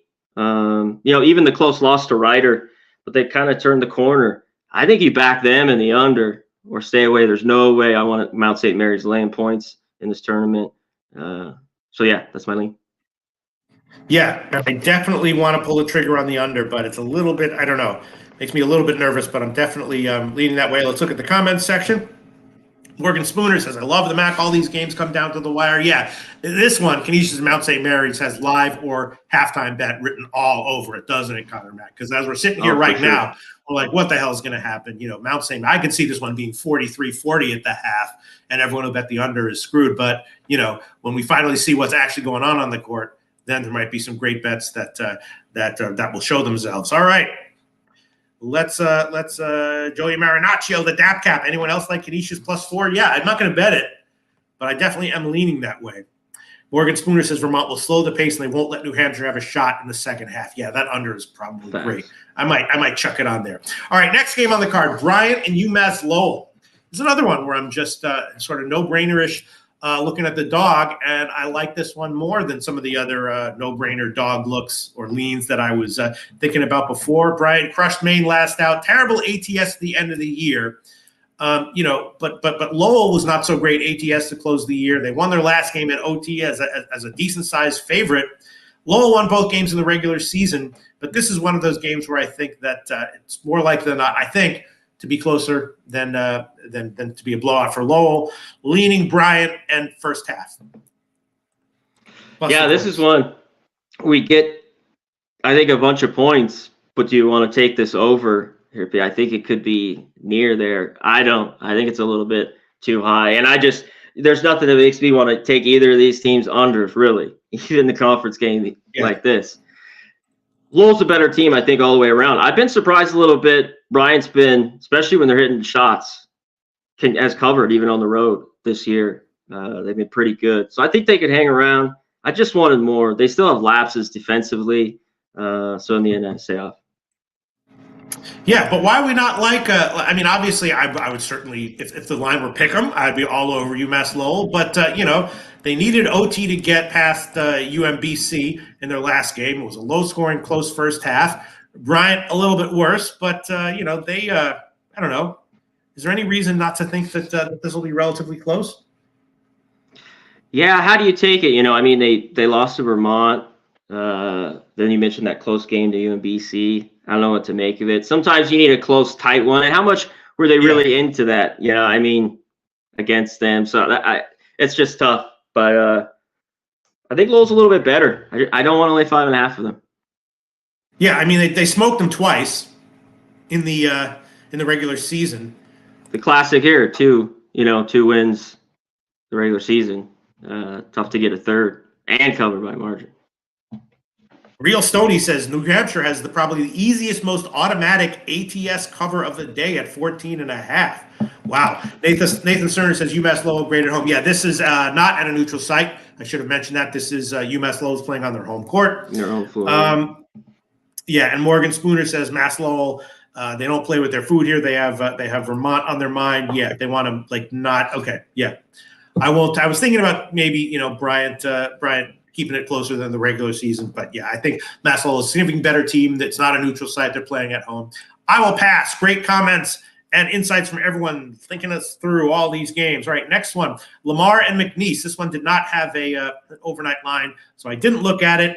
McNeese, of course, is a huge favorite here. Total that I'm seeing right now is 139.5. This is also not at a neutral site. McNeese is on their home court. And, man, this McNeese team is a good team. They had some games at the end of the year, Connor Mack, that didn't mean anything, that were meaningless games to them against Houston Christian and New Orleans. And I faded them, and I got burned doing that. I thought that, McNeese is a huge favorite in games that didn't matter. Might either be worth a fade or it might be a fixed game where they'll throw it or something. But, they blew out both of those teams. They blew out New Orleans on a road in their last game. This is a tough team. You don't want to mess with them. Lamar on a back-to-back coming off the win against New Orleans. I don't know. I definitely don't want to fade McNeese right now unless I have a very, very strong reason to. You got anything here? Dan, this should be good. Pete, I'm the same. Earlier in conference, because seeing this McNeese team, I'm like, I don't think they're really this good. We all seen, especially the last few years, defensively, how they are. They're good defensively, especially for this conference. They can make noise because they could still score. They've been great. I tried to go against them a few times and got burned. Now, they were laying like 30. They didn't cover that game to Houston Christian, but some of these others were close. Lamar, though, that was one of the tighter games, that 58-56. Both teams struggled to score. Lamar's been a team I bet on all year, Pete, and they've been great. Both these teams have been good against the number. But Lamar 19-10. Both teams can get up and down. I think we get more points than we did in the first matchup. I thought this total was a little bit low here, so I leaned over. And, man, I want Lamar. I just don't know how I can get there in the end, God damn, it seems like a ton of points taken, but I just, man, it's been tough. Well, I hope you cash. I'm not going to have any play on this one, and I don't know anyone on McNeese, so I'll be rooting for Lamar, but that's a tricky one. Shout out to Real Stoney giving us a lot of great insights in the comment section. Yeah, this is a classic. One game was super low scoring, the other game high scoring. McNeese, a very scary team, covering even in games didn't mean anything. So this one's a pass for me. Next game on the card, Stony Brook and Charleston. This one also didn't have an overnight line. Charleston, shout out to Troy Torrance, who gave Towson. I think he gave him he gave him +6. I think I don't remember the exact line.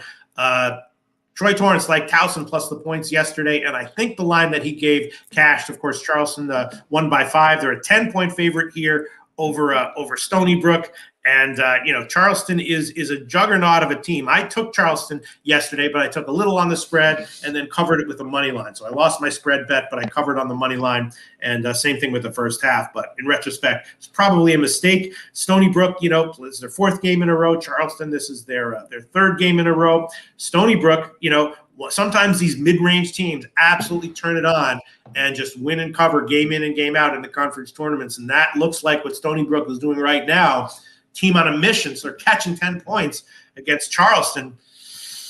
I'd be leaning under here, I guess. I'd be leaning first half under and under. As far as the spread is concerned, I don't really know. It's gotten bet up. I think it opened at 9. Now it's up to 10. So someone likes Charleston as of right now. What do you think, Connor Mack?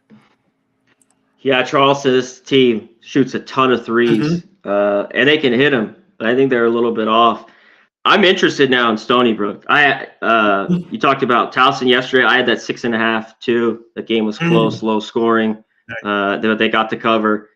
Now this has moved, I think, a little bit too much. Almost at 10 here. I'm interested in Stony Brook. I think in some spots they're a little bit better defensively. And Stony Brook, pretty good shooting team, Pete. And they've really been turning it on as of late. This team's no slouch. I think they've won, 6 of 7 or 7 of 8 since they got their ass whipped at Monmouth.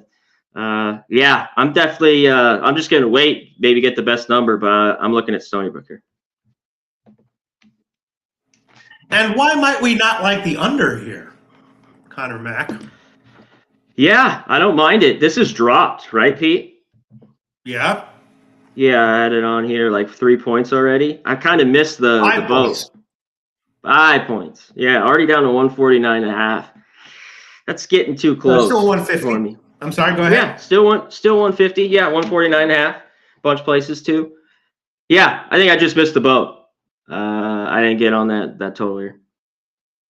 Morgan Spooner says Towson gave Charleston the scare they needed yesterday. Yeah, I was kind of all over. And Real Stoney says part 3 on my automatic ATS cover line bonanza. I guess he's talking about this one.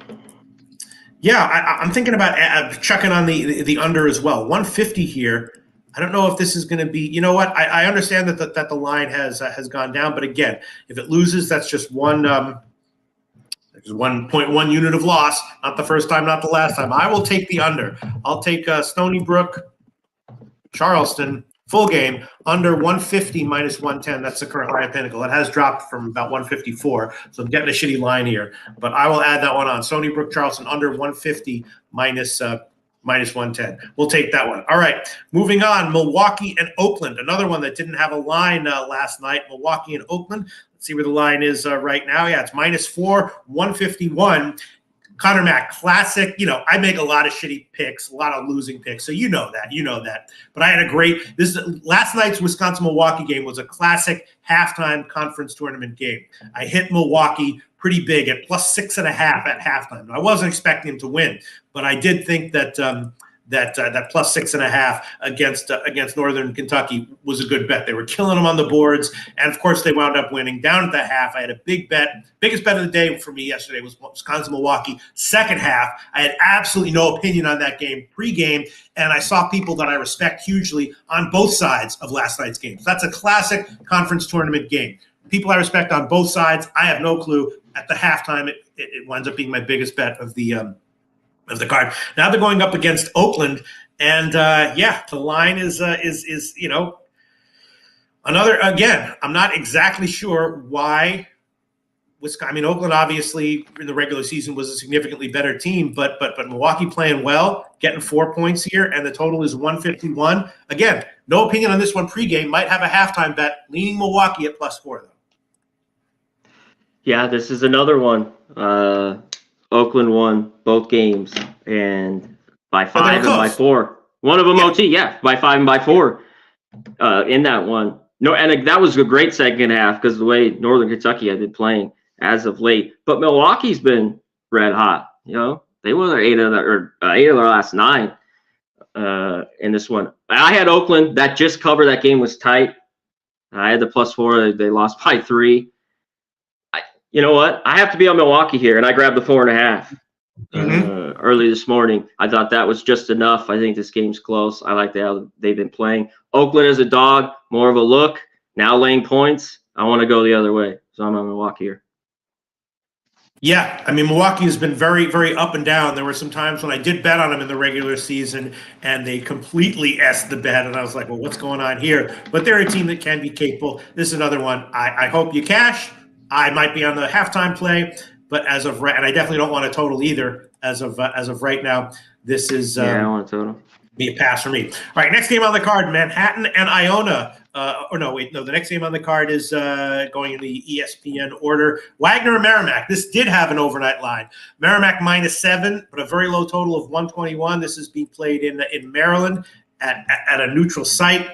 And this one, man, I really just don't know. Wait a minute, what time is? All right, maybe I'm going out of order here. I'm not exactly sure, but that's all right. But Merrimack and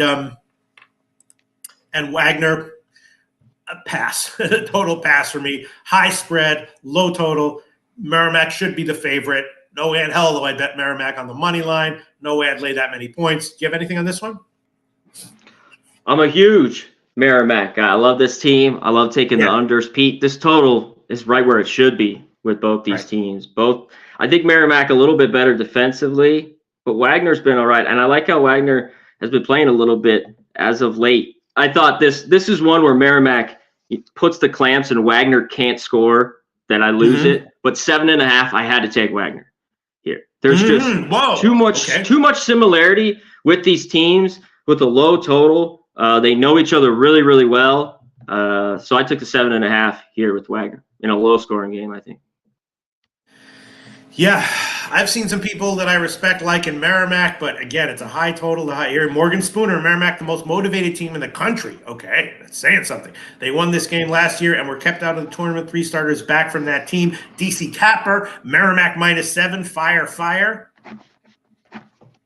But Connor Mack, like in the plus money, and me, I am way off this game, and I can't root for anyone because people I like are on both sides. So we'll see how it turns out. And yeah, that's a super freaking low total. It probably still sneaks under the 1-8. Maybe not. It's 118.5. All right, we'll see. I probably wouldn't have a second half play on that one either. All right, next game on the card. Here we go. Miami and BC. Earlier in the show, I forgot who it was. Someone said they liked the under in this one. This is in Washington, D.C. Miami against BC. Miami has a nice starting team, but they have they don't have a lot of depth. They have a thin rotation. They played BC earlier, and BC went into Miami and beat them in a very low-scoring game. So maybe there's some kind of revenge here. In fact, BC beat them twice this year. Maybe Miami first half, because of their depth issues, I would definitely take Miami first half if I was going to take them at all. But Miami just losing game in and game out, straight up, getting a cover here and there, which is kind of nice. Actually, they're both against UNC. But in general, Miami, a team that I'm looking to fade right now, mostly because of their depth issues. BC's no great shakes either. But here they're a dog. I don't quite understand it. Lean would be BC full game and Miami first half. And I guess I would lean under as well. What's your take on this one, Connor Mack, if any? This is one I'm taking a shot here with Miami. It's just kind of everything slate clean here with the tournament. But they have the players and they have the shots to drop. They were awful. And this team has lost whatever it is, Pete, 8 or 9 in a row. You know what? They've been playing some tough teams. They've just and they're not as good as they were last year. They're not good defensively. And they were awful. This game just a week ago or less than that. 34% from the field, 6 of 27 from 3. I think they're better here. And I took Miami 1.5. I know it's moved to 2.5. But I took a shot here with the Kings. All right. It just does make me nervous. You're like, they've been playing some tough teams. Yeah, but 2 of those tough teams was BC. And also Georgia Tech. They lost to Georgia Tech as a home favorite. I hear you, though. Yep. It does scream like Miami at least first half, right? It does. Yeah. Of course it does. Yeah. Of course it does. And you know what? I will take that one. And again, if it loses, I'll have a bunch of other losses on today's card probably. Maybe not, though. I might sweep it. It's not your first loss, Pete. Yeah. The spot screams Miami first half. Screams it, doesn't it? Yeah. I'll be safe. Instead of taking -half, I'll take the money line. Pinnacle line, I'll make that one an official play. Miami, Florida, first half money line -126. That's an official play for me. Miami, first half money line -126. Let's glance at the comments section. Joey Marinaccio, the DAP cap, likes Miami full game -2. Okay. Makes me a little bit more nervous. I think it's hard to see Miami being down at the half and then coming back second half. And Real Stoney would like BC +5 to 7. And this game also has halftime written all over it. We'll see what the halftime situation is. I'm going to make Miami first half money line -126 an official play. All right, let's move on. Next game is Manhattan and Iona. This game did have an overnight line being played at AC. Iona, a big favorite here. Modest total, 138.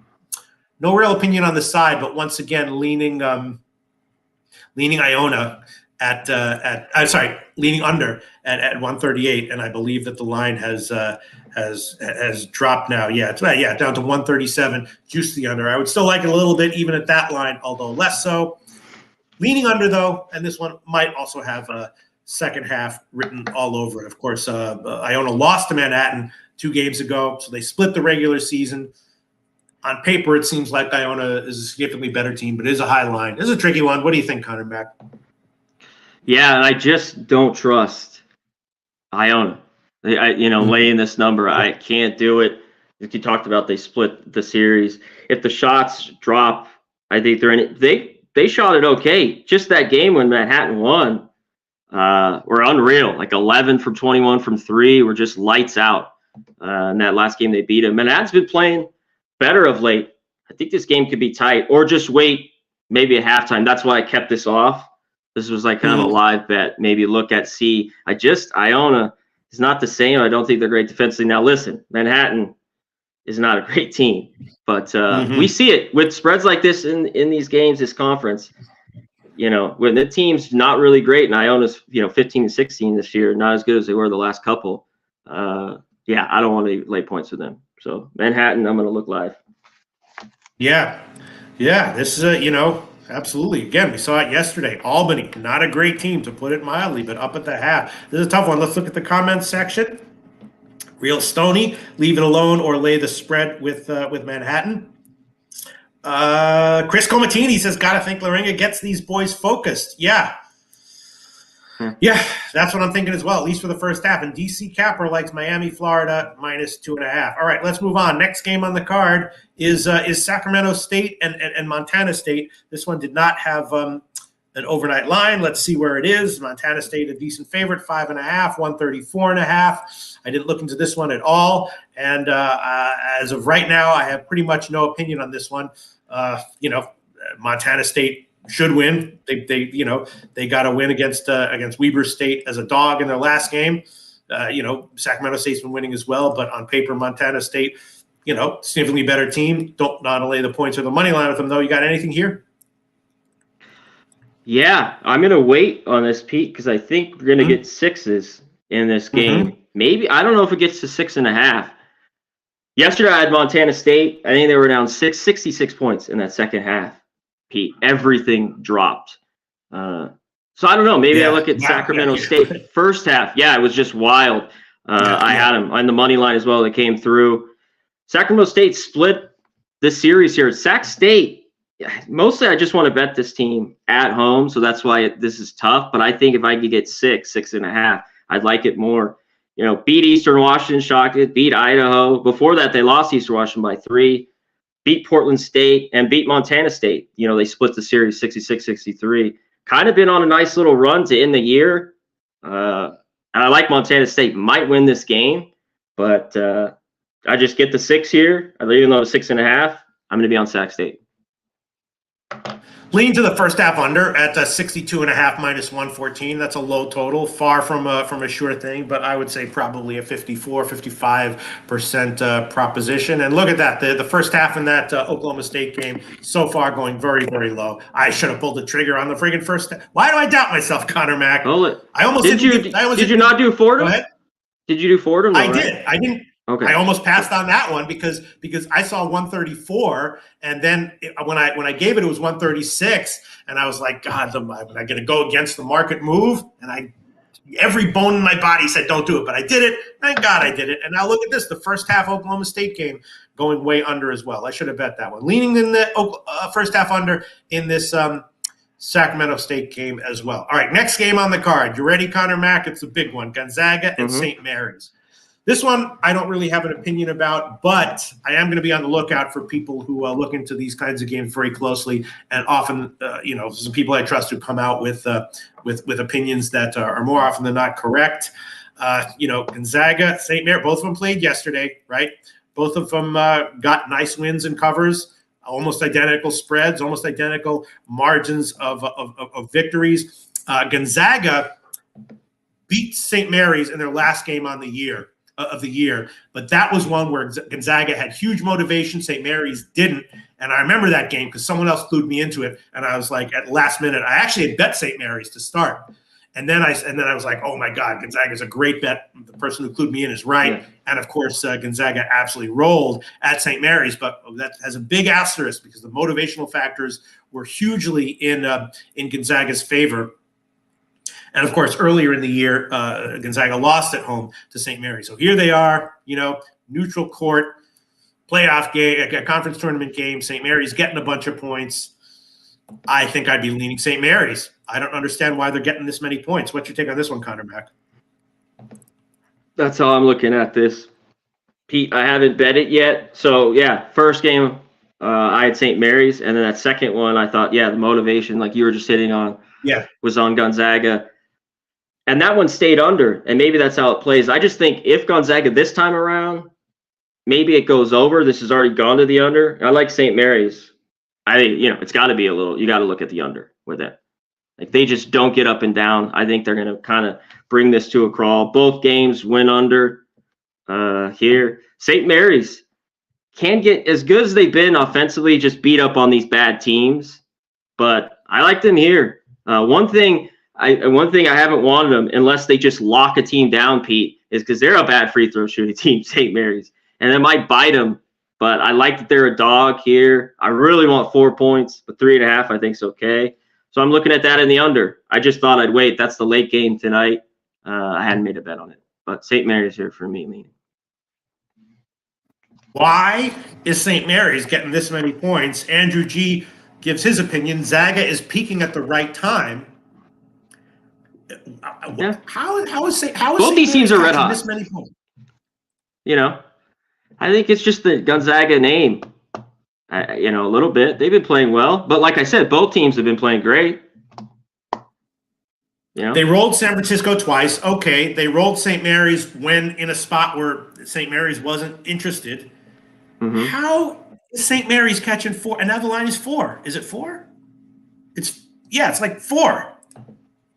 I like it. Come on. What the hell's going on here? Something's going on. Is someone out for St. Mary's? Not that I know of. I mean, this opened 2.5. I thought that this was going to be right here. I think the public wants St. Mary's, Pete. The regular bettors are betting Gonzaga here, right? I mean, they moved this a point. All the money's on them. No one's really out. Right. The big guy, he's not much for him. He's just got an arm problem that I see. But all their main, everyone's here. It's good. Forbes. There's no injury for St. Mary's? No. Okay. I'm going to shock the world here, Connor Mack. St. Mary's, first half, +2, -116, official line, current line at Pinnacle. St. Mary's, first half. I'm shocking the world by taking a first-place team as a dog. No one would ever do that, but I would because I have balls. First half, +2, -116, St. Mary. But admit the line doesn't make sense at all, right? Not really. This should probably be after the first 2 games. Like, this should be on a neutral floor, pick 'em. Basically. I'll take St. Mary's.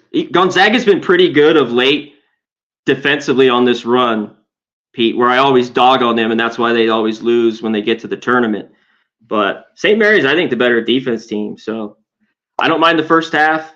I'll just wait a little bit. I'd love to get a 4 because I see 3.5. So I'll wait, but I'll be on St. Mary's here at some point. I'd love to go to this game. If you want a 4, right? Pinnacle has 4 -110. Do they? Okay. All right. I'm gonna hold off on the full game. I don't quite want to double up, although I really should. You know what? I will. I just don't get it. I'll take two units of loss if it happens. I'll probably be on a second half play, depending on how the first half goes. But I'll take the full game as well. +4 -110. First half +2 -116. I know I'm going against people. Nunya is on Gonzaga. Ron Crawford, but that's up with the spreadsheet plays. He likes Buffalo in NHL. Interesting. South Dakota State and OKC in NBA. Yeah, I was thinking about OKC as well. I hit that at 6. All right. Andrew G, Gonzaga peaking at the right time. Nunya, I'm on Gonzaga. DC Capper, St. Mary's, he likes him. All right, I'll take both the first half and the full game. Interesting game. All right, moving on. Next one, Nichols and Texas A&M CC. This is in Louisiana. There was no overnight line that I saw. Nicholls State's a 4-point dog, 137.5. Really got nothing on this one. You have anything, Connor Mack? I do. Both these teams have been money for me, Pete, all year long. Nichols, they have good records. Yeah, 18-11 ATS. A&M CC 19-6, and they're 9-16 to the under. Not only I've been on them on sides, but on their unders. And I'm on the under here. I'm probably going to split 2. I love it. This team's really good defensively, this A&M CC team. They're favored in this game. I don't really want them -4.5, but I think we get a low-scoring, tight game. Nichols can get hot. They could shoot it all right. They shoot it all right from 3. They're not the best defensive team, but they've been all right, better than in some years past. And I'm going right back to it. I'm taking the under here. I think this is a slow game, and I love it. Yeah, 137.5. The 2 games in the regular season went significantly under that one. I'm not gonna add that one to my official slate of plays here, but I might tell you on this one, Connor Mack. We'll see. I might tell you. I think that might be a decent read. All right, next game on the card: Florida International and Jacksonville State. This one also didn't have an overnight line, but Jacksonville State opened around 4.5, and now it's up to 5. Florida International. Yeah, I'm not sure. There's someone I respect likes Jacksonville State. I'm not quite seeing why, but I might tail it. They're now up to 5. Total is 141.5, which is a relatively modest total. Both these the games, one was higher scoring, one was lower scoring. Jacksonville State won both of the games during the regular season, so there's that, and covered them. They both had very close spreads. Now Jacksonville State extending out on a neutral court to a 5-point favorite. So maybe someone knows something. What's up here, Connor Mack? No way I'm laying 5 with Jacksonville State. No way. Team that's lost 3 straight. And both these teams, though, have been better all year long at home. And there's a lot of these teams in this conference that are kind of like that. And I backed FIU at home, Jacksonville State at home. So it's tough now on a neutral, but I don't buy it. I had this more like maybe Jacksonville State a point or 2 in this game. So I think there's a little value on FIU catching the 5. It just wasn't one of my favorite games. So it's a lean for me, maybe a live bet here. Okay. And here we go, Connor Mack. Pressure's on now. Chang Kim. Shout out to Chang Kim. He says, hey, Connor and Loshak, what's your top college game? I'm going to put 100 on it. I think he's going to parlay our 2 plays. So we will deliver once again for you, Chang Kim. We'll do that at the end. It's probably going to be Miami first half money line for me. I could put on St. Mary's, but I don't know. The line doesn't make sense, so I don't like to do that. The Miami line makes sense, so that's what it's probably going to be. Could have been the Fordham under, but Chang Kim was too late. All right. DC Capper likes Florida International. Shout out to Ron Crawford. Shout out to AOD. All right, moving on. Next game is Denver and South Dakota State. This one also didn't have an overnight line. South Dakota State, a 9.5-point favorite, 155.5. Denver, of course, yesterday beat Omaha. I actually had Omaha tailing someone I respect, and then at the half, I hedged out of like 2/3 of it. Took some on Denver because I didn't like what I was seeing. I didn't like the halftime stats. So Denver got by Omaha yesterday. And South Dakota State, of course, got by St. Thomas in a very low-scoring game there. This one we have South Dakota State, a huge favorite here, 9.5, a huge total, 155.5. Of course, in the regular season, Denver was an extremely high-scoring team, including games against San Diego State. Both of their games went way over.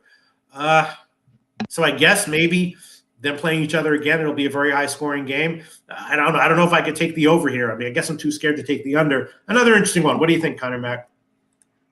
Yeah, I think they're just South Dakota State, 4 straight unders. But now I think this has come down maybe a little bit too far here, Pete. This is down to 155. This has dropped, 7 points? Yeah, 5. And I get it. Yeah, it depends. Yeah, it's dropped a ton. So if it goes a little more, I'll flip the other way. I think there's just only one way Denver's got to play, and it's up and down and scoring. This team's in money to the over, 18-9. And you mentioned Omaha, their last couple, but they're playing teams, they shot it bad, and they're playing teams that were slow. The Roos, KC's slow.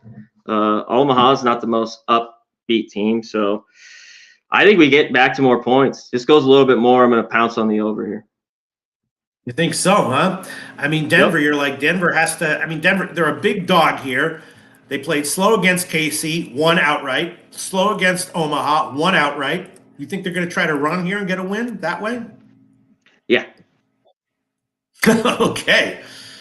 Yeah, I'm leaning under pretty strong. I'm not going to buy that they're all of a sudden going to – I'm not going to buy it all of a sudden they're going to play slow. So.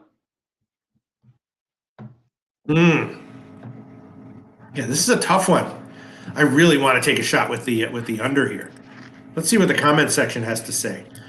I don't know. A spreadsheet play of the day, South Dakota State -9. Holy shit. Was not expecting that one. And whenever there's a spreadsheet play of the day that I wasn't expecting at all, it's usually great. All right, that's very interesting. All right, let's move on. Siena Niagara, last MAAC conference tournament game, also being played in Atlantic City. Niagara is a big favorite over Siena, obviously, which would make sense. Siena is just a dog of a team, although they did cover their last 4 games against the spread in the regular season, and Niagara was not covering at the to close the season. So maybe it's another auto play on Siena. I don't know. Very low total as of right now. Total pass for me. What do you think? Yeah, against Iona, they just got the cover. I was on them Saturday, whatever it was, 16.5. Yeah. And they've been a little bit better of late. This team struggles offensively, Pete. They're not very good. It's tough to watch, Siena. I think they've gotten better as years on a little bit defensively. This is a team that has to to be in the game. Like Niagara's rolling, playing up and down. They could get blown out. But 10 points with Niagara? No way. This is Siena or pass. That's what I think. Lean under. And for me, yes, as well. Lean under. For me, it's Siena or pass, and I'm going to choose pass on given that choice. Hell yeah. Last game on the card, Idaho State and Montana. Montana, a 6.5 point favorite right now. Total 138.5. Idaho State, Idaho State did not play yesterday, and Montana did. They beat Portland State. That was another one. I had Portland State second half as well at plus 8.5 on the full game, and they won that one. So this one maybe I'll have a halftime play on. Feels like it should be, again, leaning under, but I basically just have nothing on this one. What do you think? Montana won both games during the regular season. Not a shock. They're a better team, obviously. What do you think, Connor? Yeah, they are. And I think the line's about right here, Pete. They're favorites. I don't really want to lay 6.5. They are one of the best free throw shooting teams in the country. They've been for a while, last couple of years, Montana. I do like that. And they've really owned Idaho State. One thing, Idaho State, they've had their totals too low a little bit all year, Pete. Now, I wish this was a little bit lower. And they've been a great over team. Conference tourney, because I've been on a ton of these, and they've cashed all year long. So I like Montana. I just don't know if I get to the window here. This seems maybe fishy. Look at, last night, Portland in the second half, Portland State, you know what I mean? They win by 6. Yeah, no cover. All right. Well, we broke the hell out of all those games with the comment section. Huge shout out to Mike M in the comment section. Ron Crawford likes Niagara. Look at that. Ronnie Crawford liking Niagara. Anytime Ron Crawford gives an opinion like that, I'm like, damn. That is very tempting. But let's review the official plays. Earlier, I gave Davidson Fordham under 136. My other plays: Louisville first half plus 5.5. Stony Brook Charleston under 150. Miami Florida first half money line minus 126. And I'm going to do it. St. Mary's first half plus 2 minus 116 and plus 4 minus 110 full game. Those are my only official plays as of right now. Bunch of leans. Connor Mack, please review your official plays. Yeah, we already cashed the first half under there. Davidson, like you talked about. This is a double for me, Pete. I'm going to take first half just with the Georgia Tech under. It's 62. I'm on that, and then full game 131. Miami, I got it early this morning, minus 1.5. Taking a shot here with the Canes to get it done. Sac State. Pete, since we've been on the show here, there were a few 5.5s. It's come the other way at 5. So maybe that's the best I could get. I was hoping we were going to get 5.5 to 6. So I still like Sac State. I'm just going to wait on that a little bit time, see how the market moves here. Milwaukee plus 4.5. I think they're in that game. I love how they've been playing. Both teams playing well. I think that game's tight. Nichols, Texas A&M Corpus Christi under 137.5. Tight ball game. And St. Mary's. Come on, Pete. Plus 4. St. Mary's, baby. Okay. Yeah, at the Orleans Arena. Let's get it. There it is. All right, and just some leans that I have that I will review again. Yeah, the Vermont game under seems like it's an obvious lean. Canisius game under seems like it's an obvious lean, and Connor Mack waiting for an over for the Denver San Diego South Dakota State game. But I'm thinking about maybe a shot with the under on that one. But a very nice card. Those are our official plays. Looking forward to it. It's going to be great. And let's quickly, accommodate our friend Chang Kim What's your top college game? I'm going to put 100 on it. I think he means a parlay here. I usually like to give full game stuff, but I'll give just the first half as my play for Chang Kim. Miami, Florida. Should give the -1 line on the spread, but just to make myself safe and feel better, I'll give the money line. Pinnacle's 126, -126. Other places, you might be able to find a 125 somewhere. My play for you, Chang Kim, Miami, Florida, first half money line. Connor Mack, what's your top college game for Chang Kim? It's tough. You can't get a 62. 61.5 is tight. Georgia Tech, Notre Dame under. I think you take it. First half. First half. First half. Roll with the first half here. I know it's low. Both teams are slow, struggle to score. The other one we both agree on is St. Mary's. He could throw that in. I think if you can get the 4. Well, he just wants one, and you have to decide, Connor Mack. Georgia Tech, Notre Dame under. First half under is what Connor Mack is saying. All right. Hope you cashed Chang Kim. Now let's move on to NBA, Connor Mack. A few bets I made that have since moved, but let's break it all down. First game on the card, Philly and the Knicks, right? Philly won last game, 79-73. Unfriggin' real. So here's the rematch. Knicks are a 6-point favorite when I saw it. Now it's the total was like 209 or so. I don't know, man. I guess both these teams before the last game were pretty awful ATS. I guess you would think this has Knicks money line, at least first half full game written all over it. You got anything on this one? Yeah, I do. I think, how do you not want to take the Knicks here? Looks like OG is back with the news with him. I like that. Kind of been struggling, Pete, the Knicks defensively with him gone. They kind of went on that losing streak. They began with a bunch more points a game, except for that last one, where these teams just played 79-73. That's old time, 90s game right there. Old New York Knicks in that one. Hell yeah. And we have a low total here. I'd like to go back to it. These back-to-backs, the second game unders always is a good look. I think the number's right here, though, on the total in this game. I looked at the Knicks first half. I wanted 2.5. I can't find one. Pete, I think 3 is good. Maxi's back here for the Sixers. Just the classic spot. I think the Knicks haven't gone anywhere. They're at home. With him back, brings some levity to their defense. I think the place is rocking early. Knicks first half. Okay, let me see what you want to quote a line there. I'm seeing a Pinnacle. Yeah, I got. You could give 3 -111 at Pinnacle. Yeah, I think I get -110, but yeah, we can give you -110. Knicks first half -3 -110 seems 110, obvious, right? circa. Obvious, right? Let's I look like at the it. comment section. Yeah. Let's see. Other comments coming in. BJ is NBA best bet. Sacramento Kings money line plus 105 units. I will copy and paste that. Of course, the Ron Crawford spreadsheet play of the day is OKC.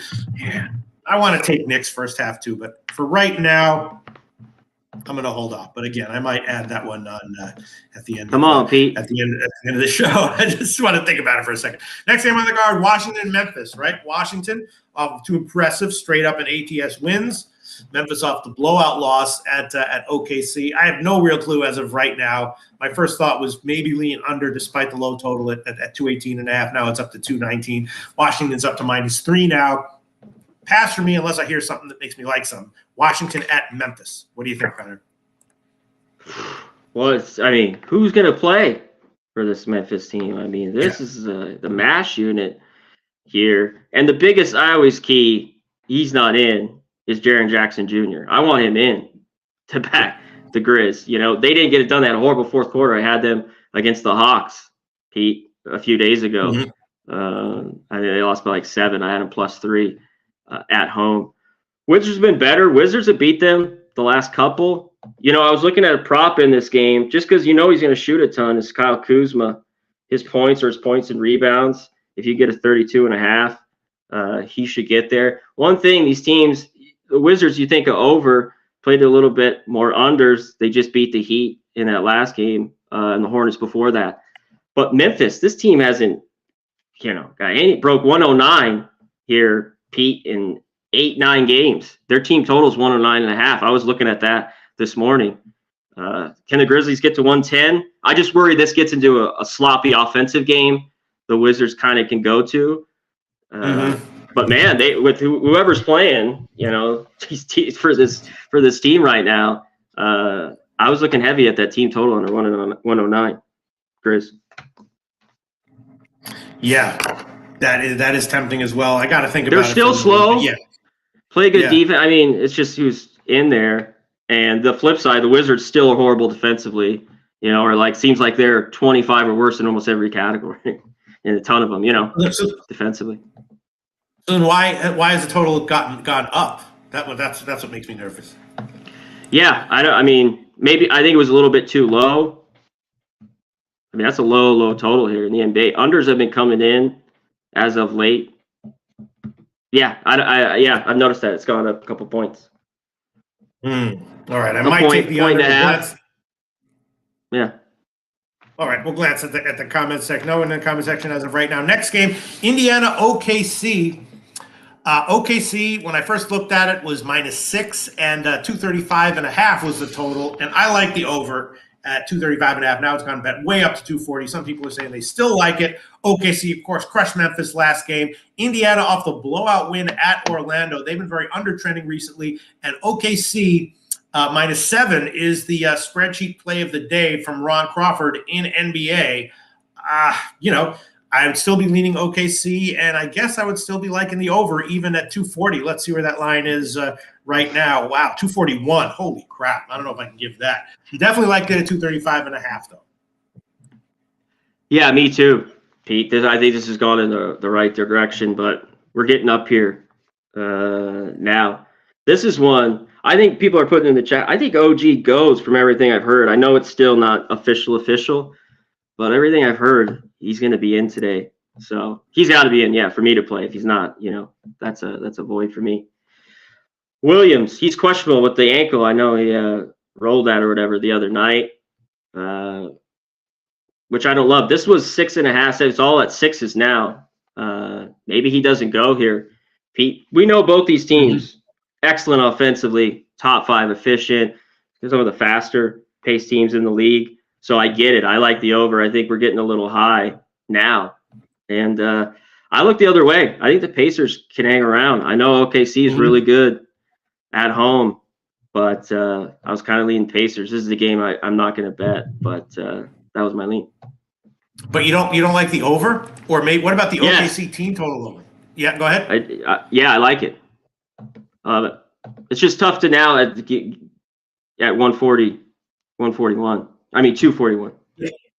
The OKC team total is 123.5. That's a little high, but I still think I like it. I think I'm going to make maybe I'll just give the first half team total over as my official play here for OKC. Yeah. I definitely like the overs in one way or another. And I usually get burned when I try to get too cute, giving like a first half team total over or something like that. But I think I'm going to do it. I'm sorry, what did you say? Yeah. No, then I'm just in the end, like we were talking about, I just can't bet this. Pacers have been a little bit better defensively. They're still not very good, and the Thunder should get what they want against them in this one. Should, right? That's why I agree with the movement, the 5 points. Yeah. Right.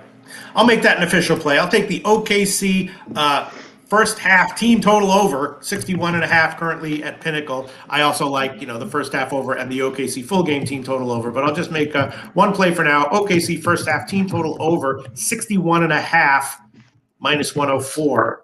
That's the current line at Pinnacle, and I'll make that an official play. And you know what? I think I'm going to add on a halftime play for college basketball. Connor Mack. I can add on to my official record if it's a halftime play that's in the middle of a show, right? Hell yeah. Absolutely. All right, Oklahoma State. I'm going to take it. Second half plus 1.5 or plus 5.5 for the full game spread. I'm going to make that an official play. Oklahoma State second half plus 1.5. It's market line. Current line at Bet Online is plus 1.5. Places that use the full game line plus 5.5 minus 110. Official play. Oklahoma State, second half, plus 1.5. Adding that on to my slate of plays here. Let me just quickly get my bet in here. Let me just do that. Okay. And then let's move on. Houston and the Spurs. Next game, NBA. Houston rolling, of course, 6 straight covers, right? But the Spurs are doing okay as well. And again, this is another one. The total was 222.5.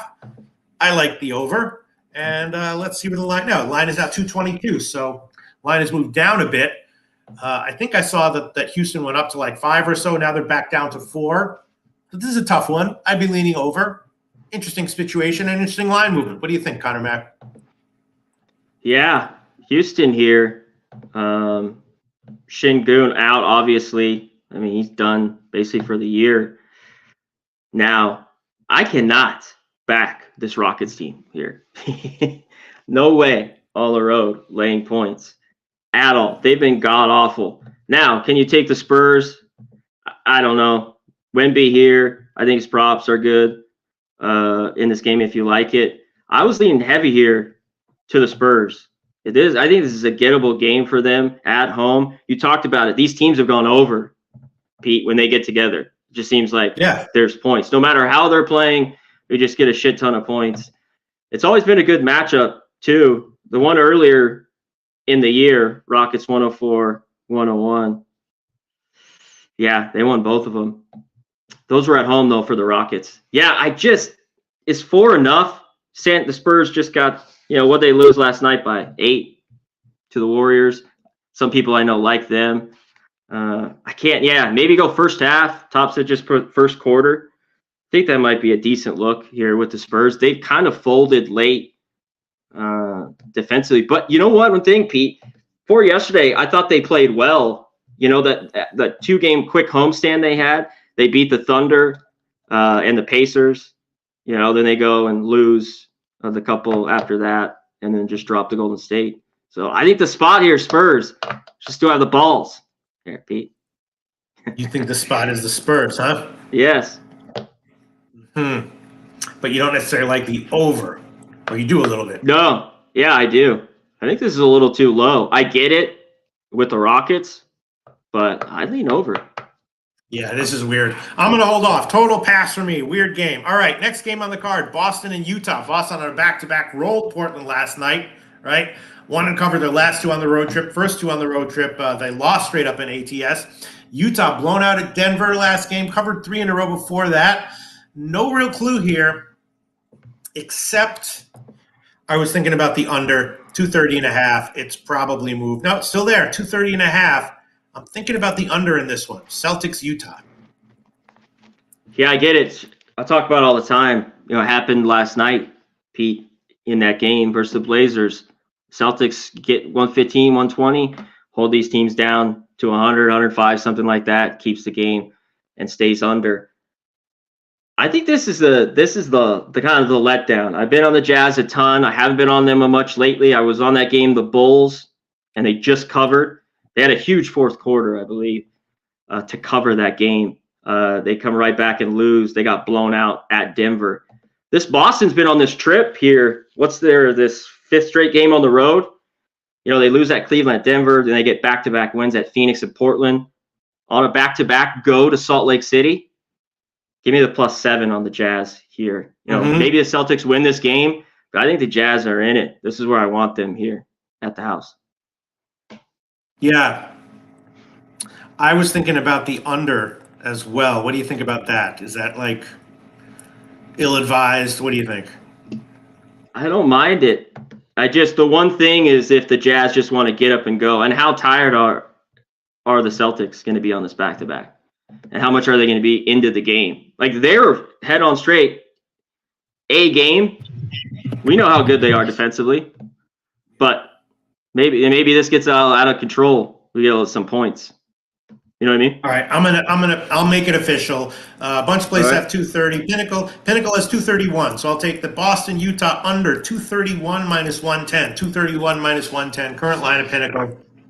That's a tricky one, but we'll see. Let's see, people. Top set says Jazz spot. I would agree with that. Ron Crawford says Utah home dog, no brainer. Yeah. I mean, I was leaning that way. Smoking Tree says, I ain't trusting the Jazz to cover shit. Top set likes Jazz team total over. Okay. Tough one. Celtics playing a lot on the road. This is I think this is, even if they get the win, they got to win by 8. Man, I got to be on the Jazz. Oh, man. If this Davidson-Fordham game goes into OT, I'm going to fucking go outside and take out my anger on innocent people. Unreal. I've had some bad ones, Pete. All year long, I didn't have a ton, and last week I had a couple rough ones. Yeah. Dead unders. OT. I just take it out on innocent people or animals, and then I feel fine. Jesus Christ!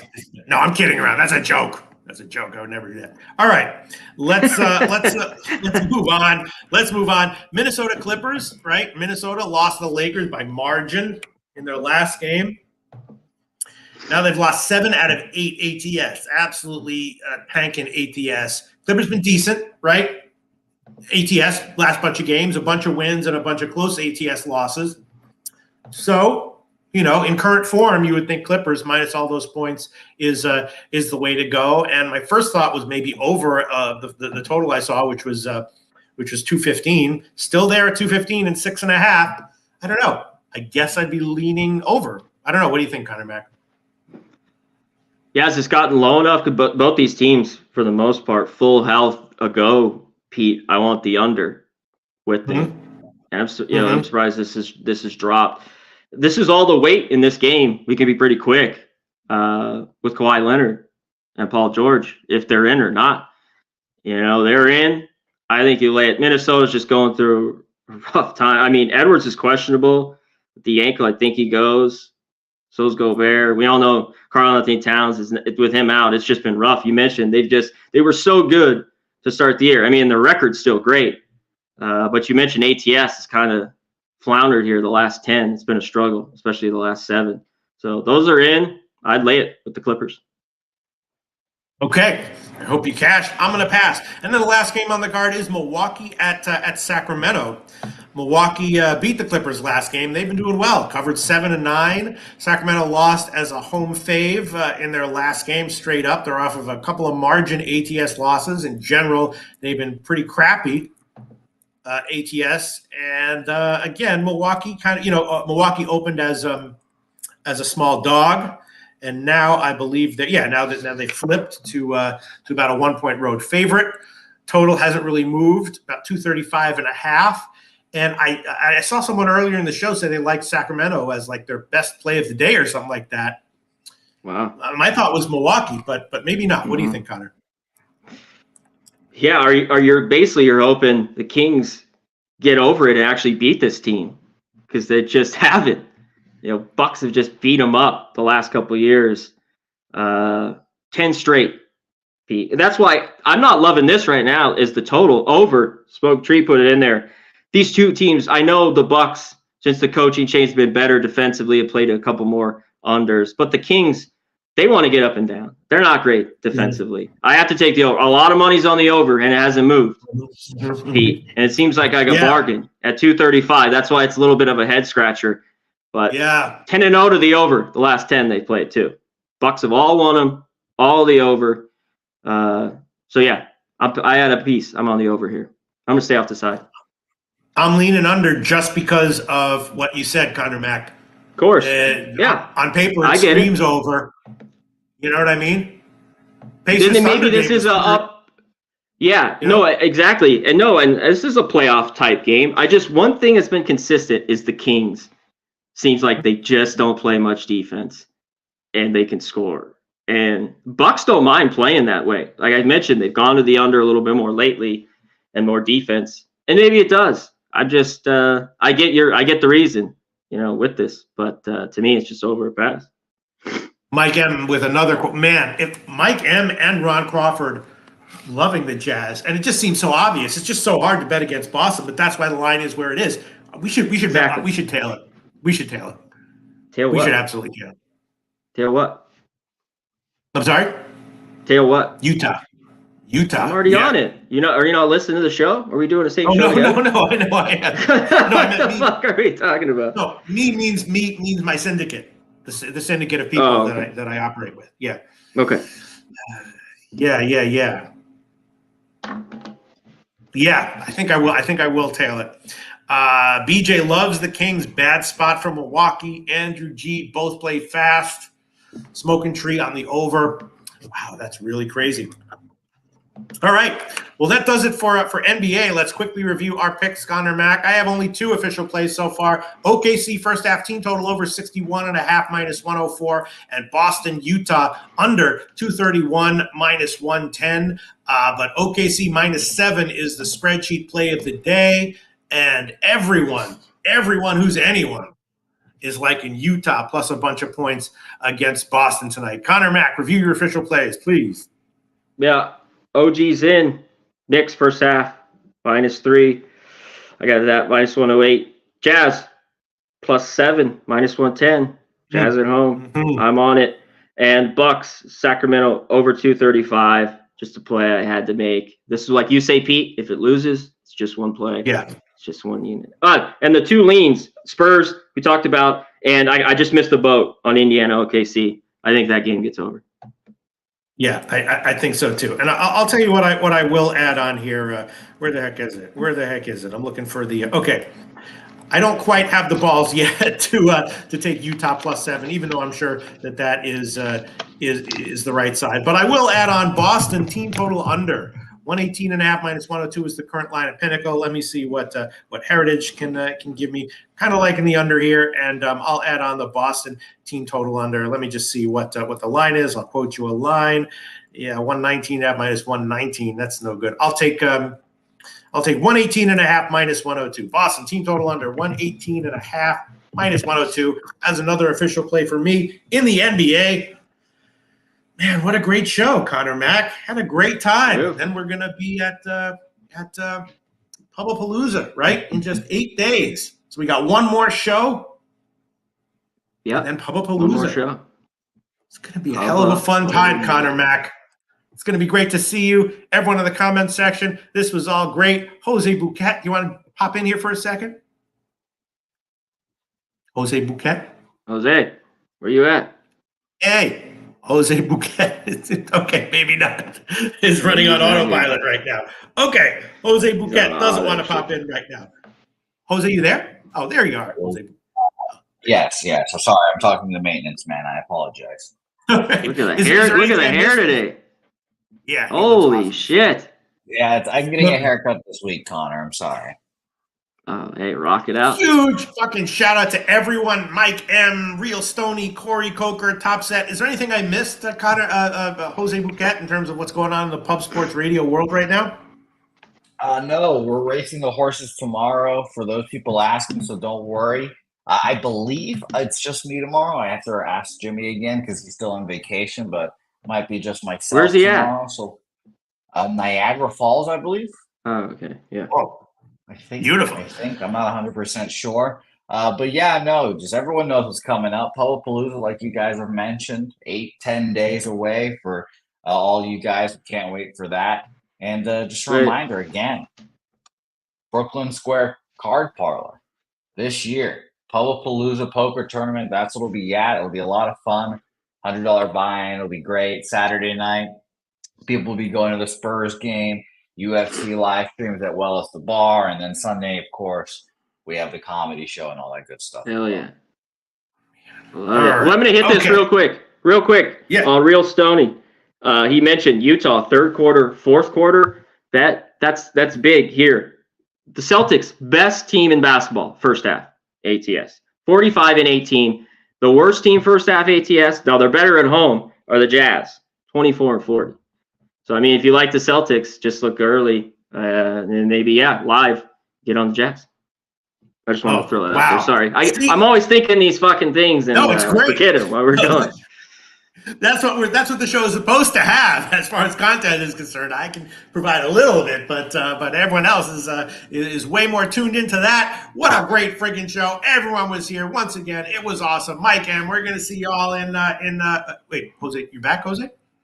I was just about to wrap it up. No, do your thing, Pete. You're good.